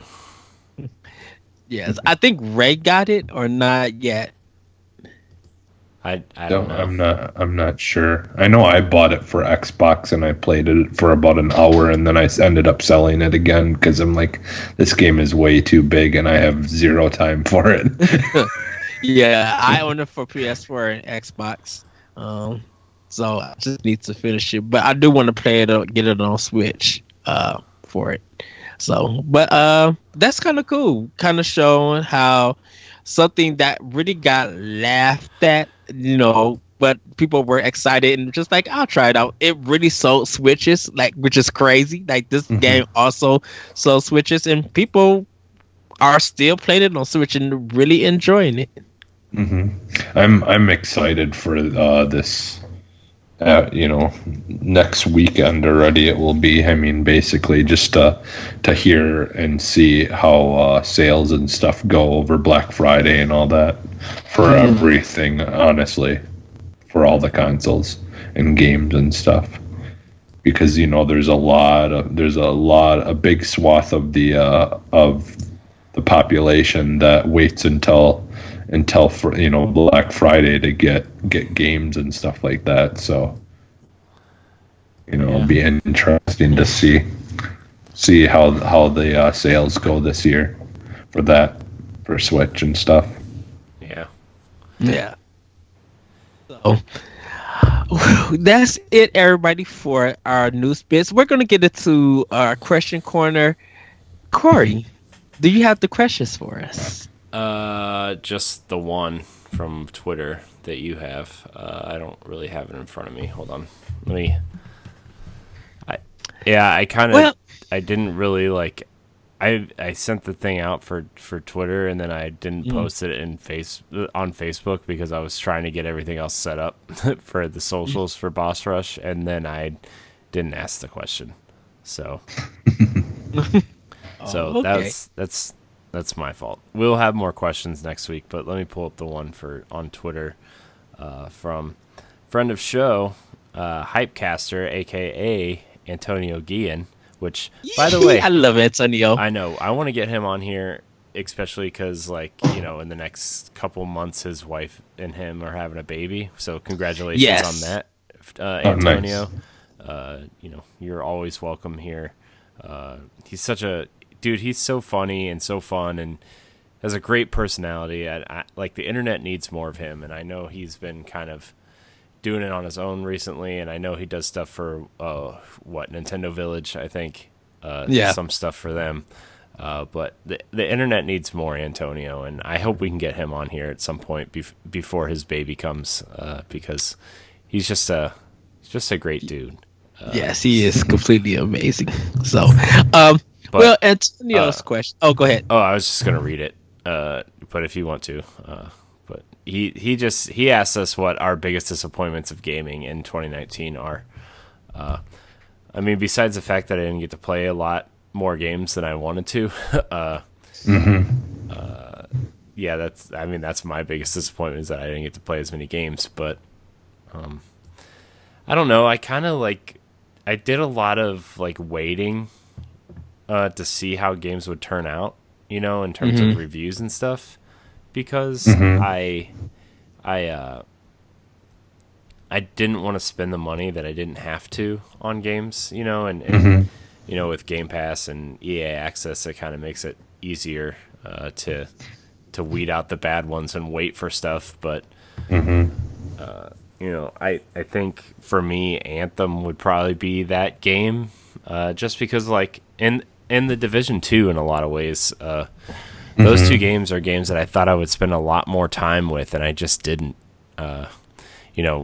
For one reason or another, I just, I got back into Destiny for a while, and, we kind of played the Division 1 before the Division 2 came out, and I was really ready for more Division, and then it turns out I wasn't really ready for more Division.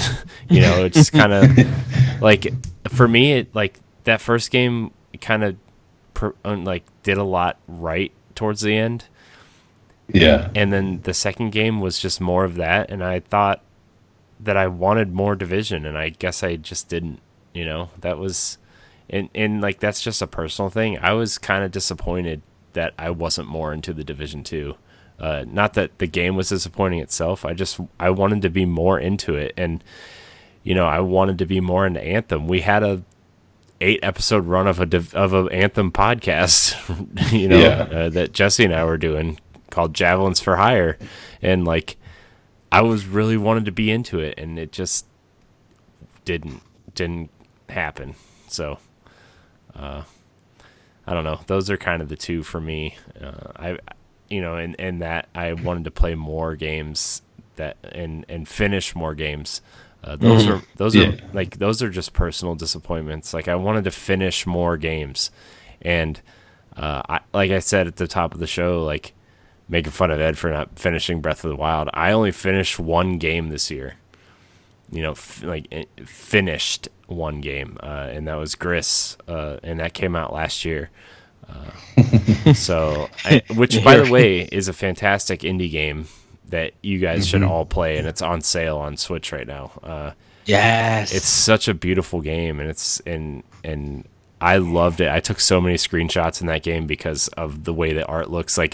Some of the art is art that I would want to frame and hang up because it's so pretty, right? That, especially at the beginning when everything kind of turns black and white and you see the crumbling hands kind of laying in the environment and stuff, and you know, just kind of the way like the giant people look when you finish an area and the people reanimate and stuff. Like, it just looks so beautiful, and you know, but that was the only game I finished. And granted, a lot of games I played this year are long games, and I just wanted to move on to another game because I wanted to have something new to talk about on podcasts and stuff. But you know, that's something that I think next year I'm going to try to do better, is play more not play more games in general, but play more of games that I like and try to finish them. And even if they're old games, you know, next year, like I said, I know next spring is kind of packed, especially with like PlayStation and third party games. And probably, and I'm sure Nintendo will have a huge lineup of games that I will be into. But the first half of next year, I'm playing catch up, right? Like, there's a lot of games in my backlog that I want to play and finish. And, you know, I think it's the perfect time with the new consoles coming out next year. Like, there's a lot of downtime, quote unquote.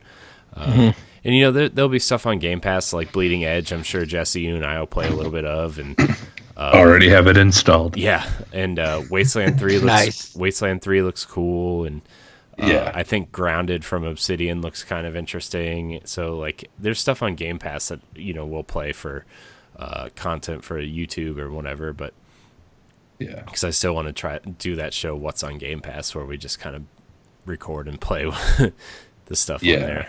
So yeah, because by the way, if just like really quick, if you have Game Pass, Wasteland 3, Bleeding Edge, like a couple of those games you can already pre-install right now on Game Pass. So so they're ready once they're available. So Game Pass, by the way, great deal. Yeah, get it. And I know you guys talked about it last week, but you know what's not disappointing is all the awesome games coming to Game Pass. Yeah, all the Final Fantasy games, the Yakuza games, which like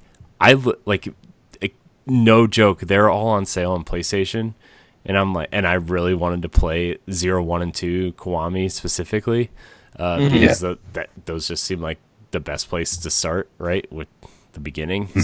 And like, I was literally hovering over them on PlayStation Network, and I'm like, I really can't be spending money on games right now. They were like $7 and $8 though. They weren't like, you know, $50. They were like under really $10, and I'm like, But then I was like, no, I really want to play Star Wars. I need to finish Outer Worlds. I don't have the money to be spending on these right now, so I just turned off my PlayStation. And literally the next day, XO19 was like, Yakuza's coming to Game Pass, and I'm like, oh my god, thank God I didn't spend $30 yesterday. So but you know, back to the question, I'm kind of more disappointed in myself in 2019 in terms of games and you know, just the stuff that we've, I don't know, I've been kind of disappointed in myself for this year. So that's all. Not to get like real sad on this show, but you know, there's a lot that I was trying to do, and a lot of it didn't turn out the way I wanted it to. And then the second half of the year, we were kind of transitioning into this, and I wanted to make this more of a priority than like playing the game. So like, in terms of playing games, I'm kind of disappointed in me. Well, welcome to parenthood. I know, Corey. It's just started. My kids. There's gonna be a lot of. There's free jukeboxes in the refrigerator. My kids won, and she's already disappointed in me. So Wow. it's fine. Wow. I'm just kidding. Jesse, what are your biggest disappointments in 2019? For me, I kind of touched on this earlier. I think it's just in general, like just kind of looking back on 2019, it's just kind of really been a bummer that there's been so many great games that I really have been interested in that were unfortunately plagued with issues for longer than I would like. like I've talked a couple of times now about playing the Blair Witch game, and I really enjoyed that game, but it's just I keep on having these glitchy issues with it and stuff, and it just seems like they're not doing anything to fix it. I don't know if it's just because it's a small game or what's going on with that. I don't know why they don't seem to be fixing any of that, or maybe it's just not enough people are playing it and saying something about it. I don't know. Anthem, obviously, like, it's a great game, and it's got a lot of potential. It definitely makes me excited once I heard that they were gonna, continue to try to make it better and turn things around. But it was kind of disappointing that it did, have kind of a poor start. And like Corey said, the same with the Division 2. I was kind of disappointed that like, for me, I think they improved so many things and did so many things better than the first one in it. But my main problem was I didn't really care for how much they like their changes to the characters and stuff like that. They made them so they're not as much of bullet sponges, but at the same time they made it really difficult of a game to play by yourself. And I want to just be able to play it by myself and not be stressed out the whole entire time, because they just make it, because some of those missions that I was doing by myself, I don't know how anyone can beat them by themselves. Like, they're just super hard. Like, because they would put you in an area where you're going up against these big brute character, boss like characters, and there's just nowhere to go to avoid, and just kind of, like, to just be able to hunker down and slowly pick guys off without just being shot from every direction, and it felt really unfair at times.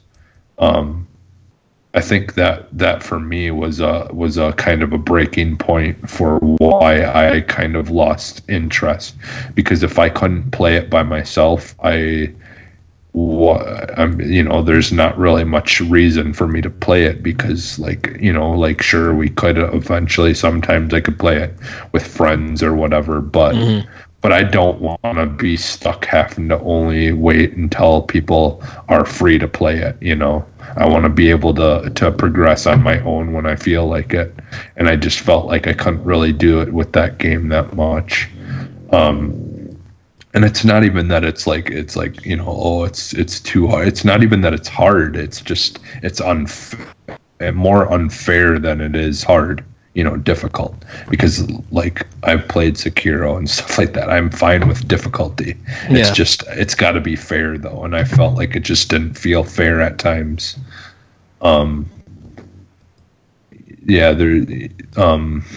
Me and Corey, we've been playing the new Gears, and when that game plays well, I really, really have fun with it. Yeah. But the problem is it just, there's so many glitchy, just really, really bad bugs in that game. There's some segments that just really make it.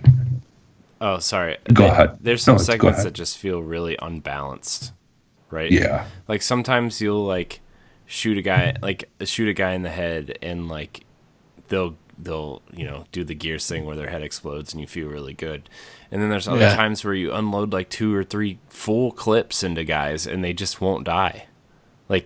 Of a Lancer, right? That's like what each clip is, 30 or 40 bullets, and you're unloading. And these are just like grunts or grenadiers. They're not like armored guys or the scions with the heavy weapons, and then some of the heavy weapons guys just take you out in one shot. And granted, we're playing on experienced Gears, I expect a challenge, but like some of it just kind of feels like artificially challenging, right? Where like they just give they make the enemies do more damage and take less damage, right? Like that's how it feels, and Yeah.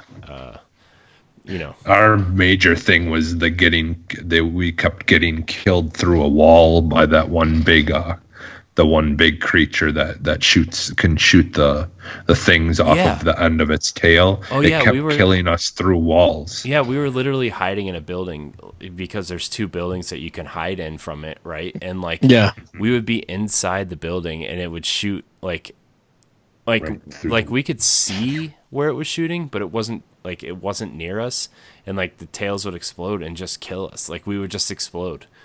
And we were inside a building, and we were like, "Why are we dying?" Yeah. In our final, when we shut the game off, we had a glitch where the whole entire world, every character on the map just blew up, and then next thing you know, we just blew up out of nowhere. There was nothing. Yeah. Like I don't know what the hell happened, man. Yeah. Wow, it was crazy. And then Jesse and I were just like, "We're done. Okay, we're done." We were already tired and ready to end the night, but we wanted to just because we were basically at the end of that mission. We just needed to beat that boss and then go to set the satellite thing up or whatever. But yeah, it was just being so unfair that it was like we were just so annoyed with the game at that point. Yeah. And we just were like, yeah, we're done. Yeah, and which is sad because like I really like the way Gears 5 is going. Like I like the story so far. I love the characters. Like I love the open world. Yeah, I love how stuff you travel. It's so amazing. Yeah, it's so awesome, but like the moment to moment like action parts of the game are like so unbalanced and discouraging to the point where it's like I want to like continue playing the game, or do I just want to watch the story bits on YouTube at this point, like which sucks because like I love Gears, but like I don't want to like not play it, and part of me is just like, screw it, let's just bump down the difficulty level and plow through the rest of it, which is probably what we're going to end up doing. But like, I just feel like it is so unfairly balanced, and that's very disappointing, but also very Gears. Gears 4 felt that way when we played through it, Jesse. Mm-hmm. Ed, when we were playing through Gears 1 Ultimate for squad goals for Arsenal X, like some of that, we were playing on normal, I think, and that felt very unbalanced in some places. Granted, it's an old game. It was, it's going to feel unbalanced, but like by the fourth or sixth game in the series, like you should know, like how to balance that. There's plenty of shooters out there that can balance that sort of thing, and it just feels unbalanced. Yeah. So, and and I think honestly, I think part of the issue is I think they need to look at what other people have done in the third person world and swallow their pride a little bit and realize that hey, it's not going to be that big of a deal if we maybe take a different approach to certain things and try to improve it and make it better. Because I'll be honest, like this, like just the way this game is performing, I've had thoughts of like maybe is there someone who could do this better? Yeah, because I've just really been disappointed in the this product. Like I don't know, man. Like I just feel like it's like with Xbox, ending this generation and them trying to make things better and stuff, and trying to move forward and to bringing hype and bringing people back to the console. I feel like this was kind of a little bit of a misstep, and like maybe they should have spent a little bit more time on it or something. I don't know, but but you do got to realize that you guys are playing Gears on a harder difficulty. I know, but I mean, the thing is like I played through Gears 2 and 3 on insane by myself, and like I wasn't experiencing issues that we're experiencing on a lower difficulty together. My screen, what happens is a lot of times we're killing certain enemies, like bigger enemies, my screen will freeze for like 5 seconds or 6 seconds where I can't see anything, I can't do anything, I can't nothing. Like I'm just for 5 to 10 seconds, I'm like completely can't do anything because the game just completely freezes and glitches on me. And those are the kind of things that I have the biggest issue with, is because when Corey's, like we're trying to, like set up a game plan of, okay, you've got to be over here. And like, there's a part where you have the guy on the ice and you've got to destroy the ice so it falls in and freezes. And so then you keep attacking him.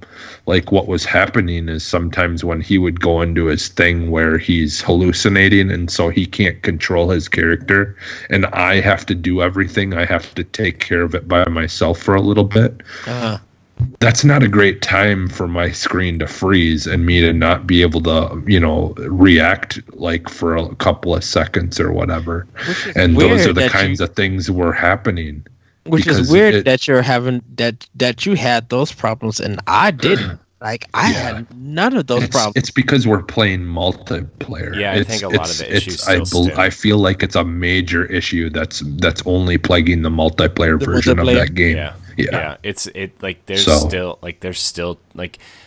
if you follow the Gears Twitter account in their like the coalition, like they tweet out daily about bug fixes and stuff that they're like the co-op is still broken, like that's which is weird. I'm like, how's the co-op broken and the single player like it's like perfectly like buttery smooth? Yeah, I know. I don't understand. I think it's weird. I think it runs a different system, like because of the fact that when you're playing it by yourself, all the characters and the AI in the game are being programmed, being handled through a different program.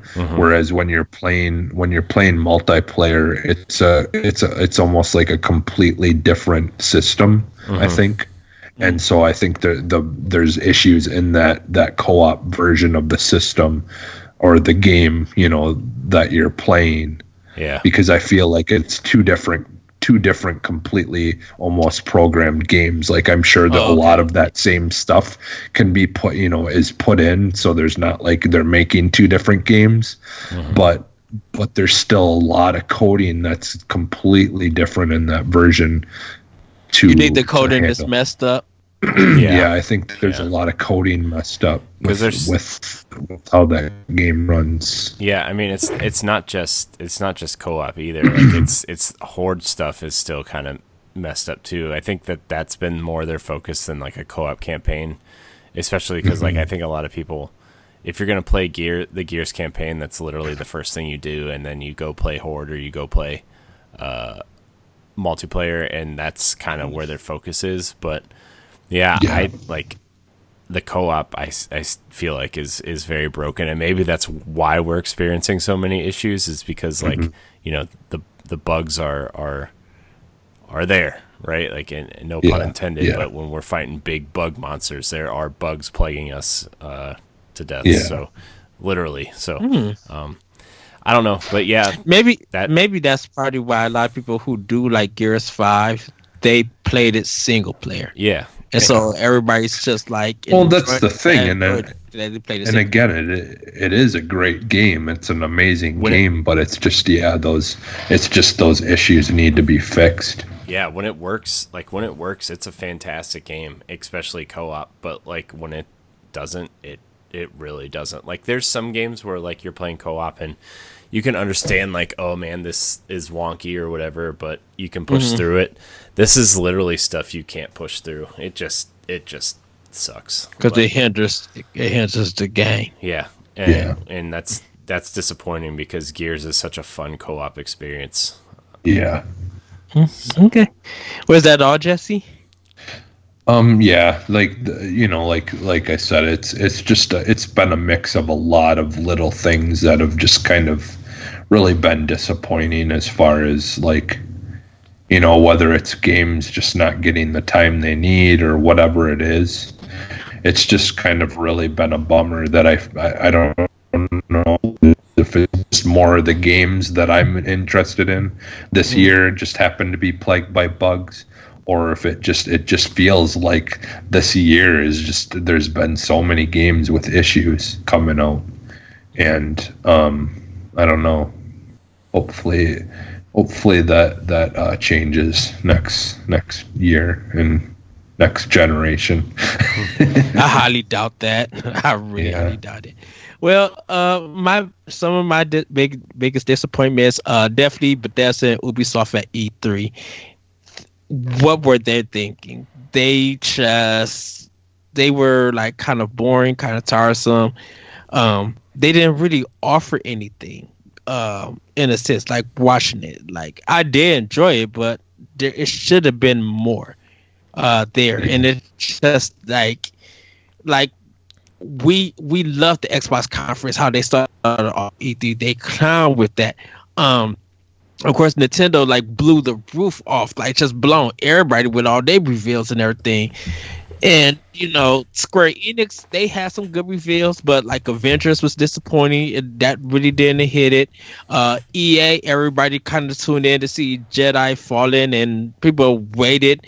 Luckily, the game turned out good. And then they just like pretty much everybody left EA after they saw the Star Wars stuff. But like Ubisoft, like they didn't have nothing really there. Everybody was focused on the dog when it came to Ghost Recon Breakpoint. Yeah, Gods and Monsters and Watch Dogs 3, they were okay, but didn't nobody care for the Just Dance stuff. The Ubisoft like Game Pass, their subscription stuff didn't nobody care for. Everybody thought there was gonna be a new Tom Clancy game, but that just happened to be more of a mobile game with other characters from the Tom Clancy series.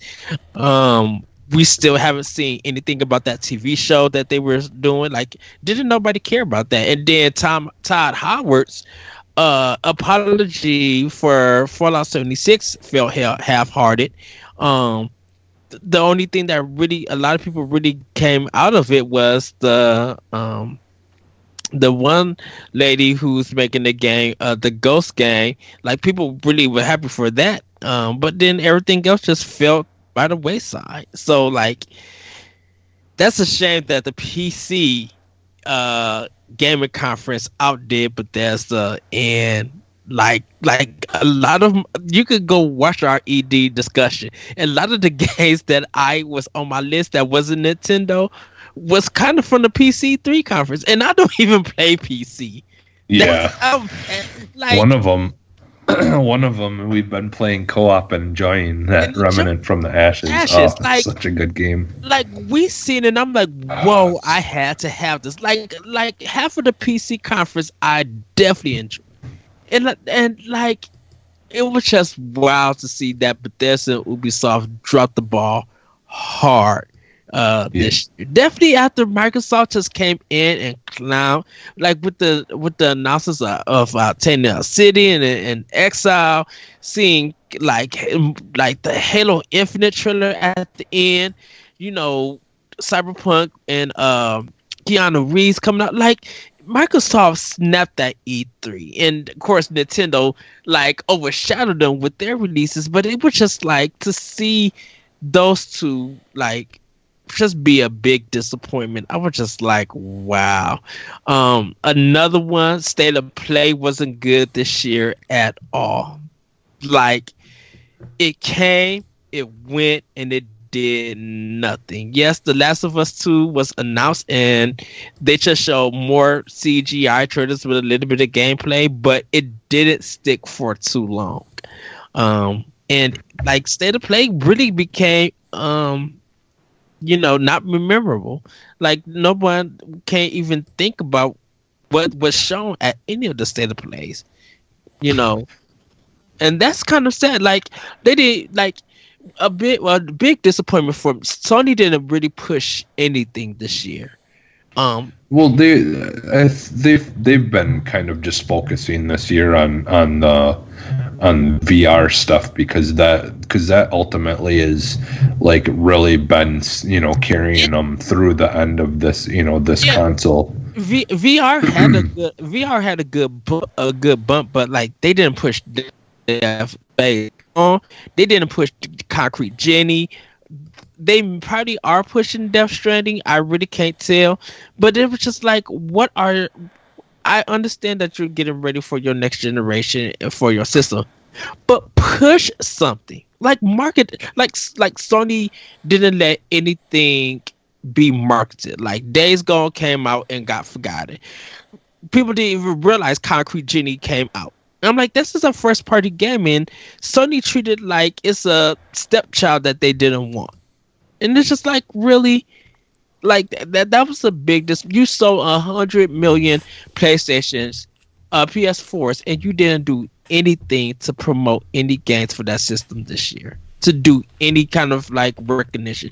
Like, we're still seeing some cool stuff Nintendo's doing with a lot of their games, like they did with Yoshi, like they did with Marvel, like they did with Mario Maker, like even Arby's and other people got into Mario Maker, was doing levels, and it was just like Nintendo was really pushing their product and still pushing their product, and you just didn't see none of Sony do that. So that was really big disappointing. Of course, everybody know that.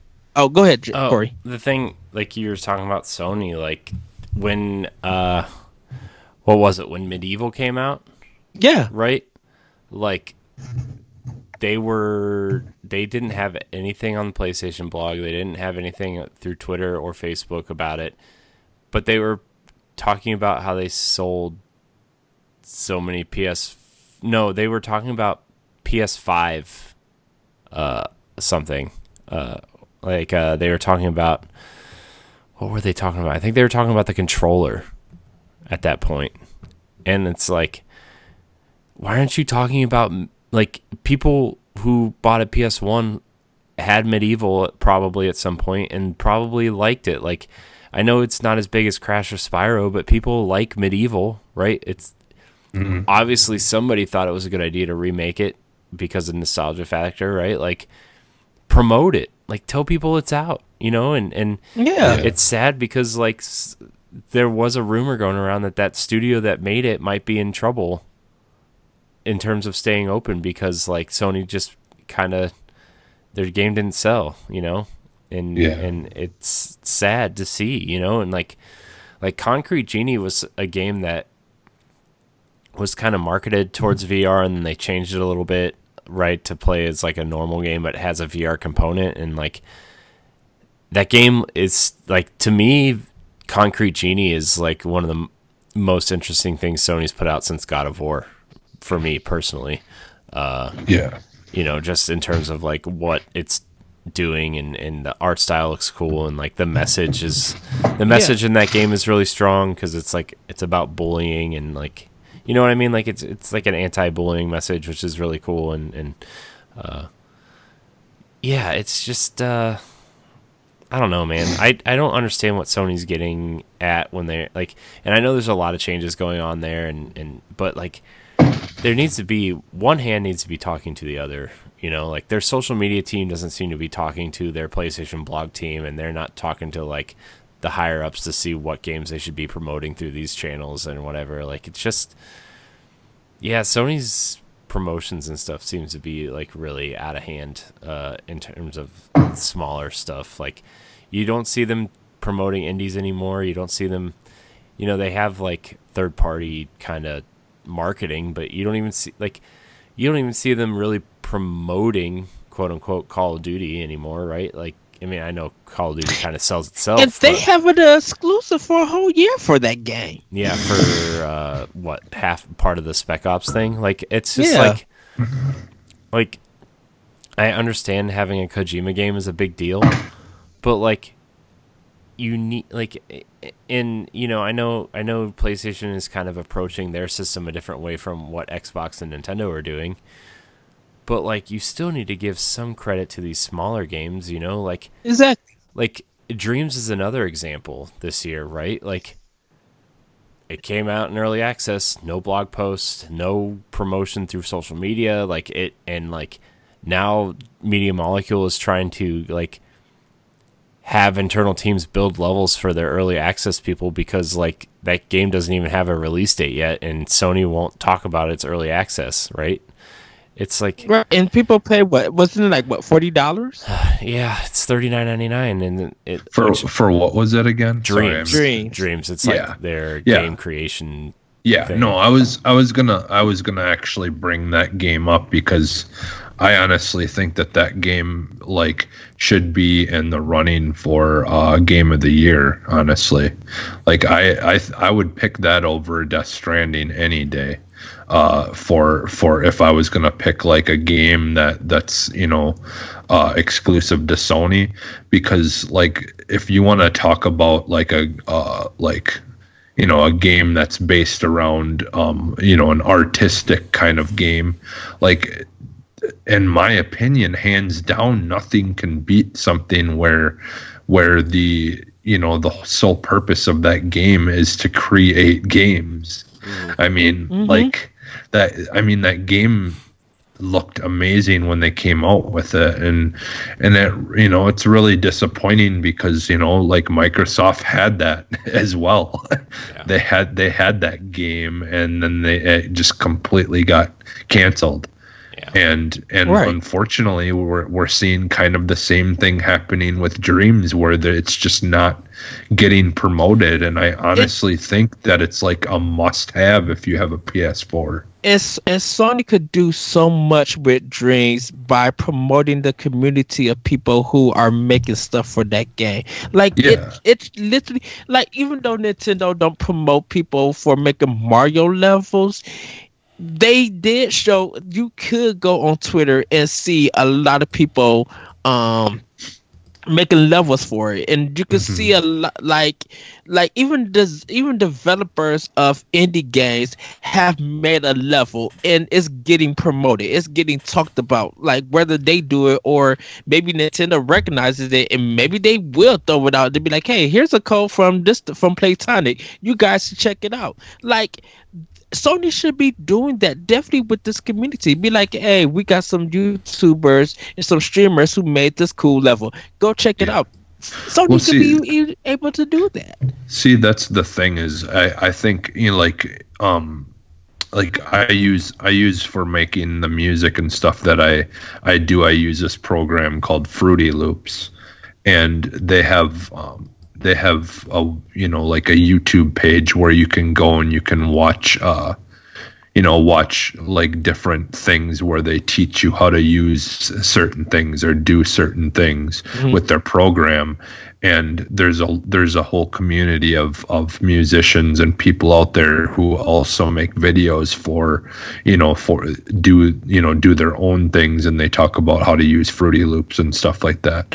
And honestly, I think it would be as simple as literally Sony having some kind of YouTube page that's focused around Dreams, and then them taking the time to just try to keep in contact with other developers and people who are maybe using it on the side to make their own little pet projects, and just have them kind of make a small video of them going through the steps of what you can do and how you can do it, and giving people hints and ideas, and just really promoting that. It really wouldn't be that difficult of a thing to just, because YouTube is such a easy thing to grab. You make a video and you grab the URL and just easily throw it up in Twitter or a link to it, and there's just so many. I feel like there's easy ways to take a game like that and really promote it without having to spend a lot of money. And yeah, it is really disappointing to I don't hear anything about it, other than the game podcasts that I listen to talking about it occasionally, and a lot of them feel the same way, that it's really disappointing that we don't hear much about it. Right. That shouldn't be their job to talk about it every week. If Media Molecule Molecule, they are passionate about making games and Yeah. being creative and want to see other people's create. They are passionate, and Sony is not doing anything with that passion, and it sucks. It's just a big disappointment for it. Of course, Blizzard and their whole shenanigans, that big disappointment for it. Like, I really wish they didn't do it, but they did. And look at all the craziness that it caused, and I'm just like, oh wow. But like, those are just like some of my kind of big disappointments. Definitely YouTube with them changing things, and like the way, getting rid of channels, and you might not be able to have a channel because it's not making the money. Like, that's a pretty big disappointment. It's just like, oh, come on now, YouTube. Like, what's going on? Yeah. Like, it just kind of ick. I didn't have any disappointing games actually this year. Like, I wasn't just like, oh, I can't stand this game, or I didn't really have anything like that. Crackdown 3 and Days Gone, they're fine games. I prefer Crackdown 3 over Days Gone because I was having more fun with that. But I didn't really have anything like kind of disappointing this year. Everything. Oh, I know what a big disappointment was. That Borderlands 3 reveal was a big disappointment. Mhm. That mess was just like, okay, so Switch is only getting hop, really? Like, you can't bring Borderlands to the Switch or anything? Like, what's really going on with this? Like, that thing was just like a mess, and then the game wasn't working, and like they couldn't get stuff right. It was a very big disappointment. And then it being, I I don't know why that game got the love that it got. Great that it was successful and everything, but just that conference was a big disappointment. I really feel like it really wasn't needed. They weren't gonna really do anything for it. Like, I don't want to see a girl stand up there and play magic cards and tricks and stuff. Just announce the game, show it off, and move on. Like, you don't need this big event that's not going to get. Like, you weren't going to bring Borderlands to Switch because everybody was expecting that to happen. People would have played it there. But once again, no. So that was a really big disappointment. But that's kind of like it for me for big disappointment in games for this year. Just I just really hope that things are better next year. I definitely can't wait till I read Game Informer's biggest dork and their biggest disappointments, because they probably got stuff that we completely forgot to be like, oh my goodness, I remember that. Yes. So, but yeah, everybody, that is the show. Hopefully Ray will be on next week, because I do want to hear his big disappointments. Oh, last big disappointment: the game awards for game of the year. That list is a big disappointment.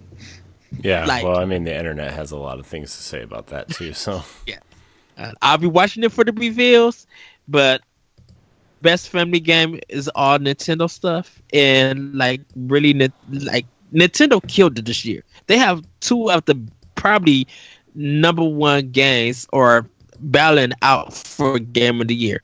Not knocking Resident Evil 5. Oh, not 5. Not knocking Resident Evil 2, Jesse. Not knocking. I know, but Devil May Cry. But and you're very very very very Nintendo. But- like, so I can't. The problem is I can't take like what you say about the Nintendo games seriously. I can't, but I do say I do think Resident Evil 2 deserves a nomination for Game of the Year in anybody's discussion on anybody's podcast. That game deserves it. But looking at Astral Chain, I think Astral Chain is probably one of the best new IPs of this year. I think Fire Emblem House is maybe the best IP of this year, but it's not nowhere near best game. no. I think it should be nominated. Though it should be and by the reviews. Oh, big disappointment. Review bombing. That should not have happened. That happened to a lot of games this year, and it shouldn't happen. But Astral Chain scored a like really high this year, definitely for platinum in a new IP. So that's a good start. Like I said, Resident Evil 2 deserves its nominations. This deserves to be talked about. It's a great game. But a lot of people were feeling Astral Chain, and a lot of people were feeling Fire Emblem. Like talk this. Well, I do agree. Fire Emblem should have been on that nomination list. I do agree with that, but I can't agree with. I don't think Astral Chain was really anything like it's a great game. Don't get me wrong, but I just don't think that it was Game of the Year material. A lot of people. It but I also don't think that that any game that's kind of niche should ever be on that list for Game of the Year, because it's just not the way it should work. In my opinion, if it's Game of the Year, it should be because it's liked by either people who normally wouldn't play that game, but also the people who would play that game. And that's why I don't think Death Stranding should have been on that list either. Oh yeah, there's a lot because it's just such a niche game. It's a brand new game that came out and it's already on the list, and it was just that's no. Like I think a lot of that is more of sucking up because so many people didn't like the game and were outspoken about not liking it and thinking it was great, and then there's a lot of people who just kind of were like, "Hey, don't say that." Right, because it's like why they're allowed to say that if they played it and they felt like it could have been so much better. They should be allowed to say that, Right. It is. I don't know. There was a lot of disappointment with that game and just kind of stuff that annoyed me in general. But it was just like a lot of the nominations in a lot of these categories for Game of the Year, for the Game Awards, I should say, were just really like this is the same thing over and over. And I understand that there are journalists that they send the nominations out to first to make a finalized list before they announce it, and for us to vote on it. But there needs to be a better diverse. Like I said, there should be 3 first-party games, an indie game, and a third-party game. Literally, it should just be 5 games, and it should be those 3. And 6. Let me make it 6 because PC also deserves to be on here, because there are some PC games that are not on other platforms or anything, and it needs to be on there. Yeah, like my thing that I was really glad to see on that list though, because again, they're like Ed, I think you pay attention more to like Nintendo stuff than anything else. But I was really glad that Control was on that list because so many people love that game. I have yet to see anyone online who said that they hated that game. I know Corey, you've had your things about it, then you haven't really been pulled into it as much as you were hoping. I don't know how far you are in it, but I think I just need to put more time into it. I haven't really gotten to a part where I have powers, but they're not I just need to get more into it. I think a couple more hours with it, I think I'll be okay. It's just it still feels kind of to me. It still feels like a. I know generic Liberty game. Bad, yeah. Well, yeah. Yeah, it's missing. You're missing. But I think Remedy deserves it. Yeah. Well, that's the thing is I just really it's just so disappointing because I feel like they've done the last couple of games they made, sure, maybe they could have been better in some ways, but it's just been really disappointing to not see them get acknowledged for the work that they're doing, because I do think they're doing an amazing job with stuff, and they're still figuring things out and trying to kind of really, I feel like, build something like their Mass Effect almost is how I look at it. Like once they get to that point of where they really figured out the powers and things that they've kind of had variations of through the last couple of games, and really trying to figure those things out. Like I feel like once they can, like this game has gotten a lot of those things really solid. It's just there's like I spoke about earlier, there's certain things that I think they could improve on yet, but I still think it's such a great game, and like it's very entertaining, and you're like the world building and stuff that they're doing in this game is just like phenomenal, I think. So like I really like the idea of the powerful object stuff, where there's this one part where you're walking through a cell, and it's just like there's like it looks like it's a jail cell, but it's like all completely sealed in this like bulletproof glass, and you'll just see like a safe sitting on a thing. and then there's like this one where there's like a guy sitting in it and in the cell, and he's like a guard, and he's supposed to be watching it, because the idea is this thing will only come to life if someone's not looking at it. So there's always got to be someone looking at it. But he was just left in there, and the person who's supposed to fill in for him didn't come to relieve him. So he's just sitting there, and you talk to him for a moment. There's just like really cool little things all throughout this game. And I'm just glad to see them at least be nominated, because I do feel like this is a really, unique and cool game. And again, I've heard nothing but good things from people as far as like, whether it be the podcasts I listen to, or the Facebook places that I'm, a part of or follow. So I was just really glad to see. But I do think that like I really think Fire Emblem should have been in that list, because like even though I haven't finished it, I can see just by playing it, and like as far as I've gotten into it a couple of hours now or whatever, it really, I feel like it was a game that kind of like, even if you're not into RPG games and stuff, like you still will find very entertaining and really fun.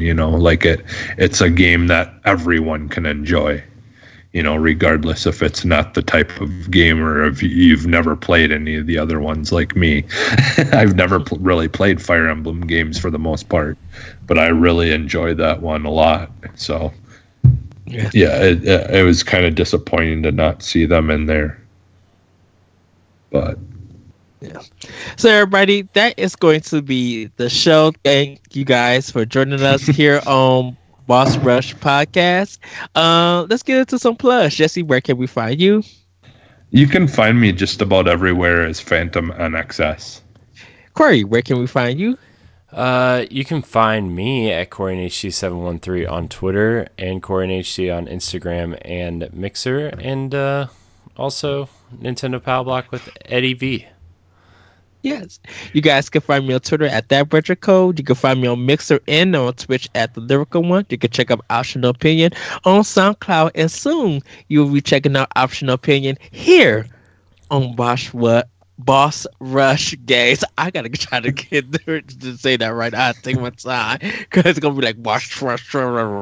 So you guys can check out Ray Apollo at Ray Apollo on Twitter and on Twitch at Ray Apollo. You guys can find them there. Everybody, have a great week. Have a great weekend.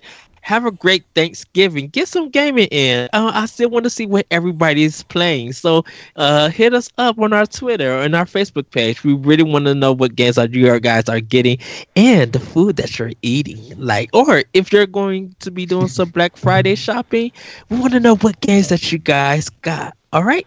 Or movies or TVs you're watching. Yes. Controllers, accessories. Oh, go ahead, Corey. Also, I just want to say that, the we did tell everybody that we would tell them when the Facebook group was kind of reopened and unprivate, and so the Boss Rush Games community is open. You can join the Facebook group, you can join our Discord, and you can also follow us on Twitter, and you can also check out the new website. It's not finished yet, but our current content is up there, so you can check out bossrushgames.com as well. Yes. Yeah. It feels so good to say finally. Yeah. So we will see you guys not this following week, the week of Thanksgiving. We will see you guys in December, that first Saturday in December, or that next episode. That's when we will see you guys for next episode. With that, everybody, have a great day, have a great night, have a great week, have a great weekend whenever you see this, and also get ready for more content on Boss Rush Games. Fight some bosses, beat some games, be better, play great games. Okay, I got stuck. Bye, everybody. Bye.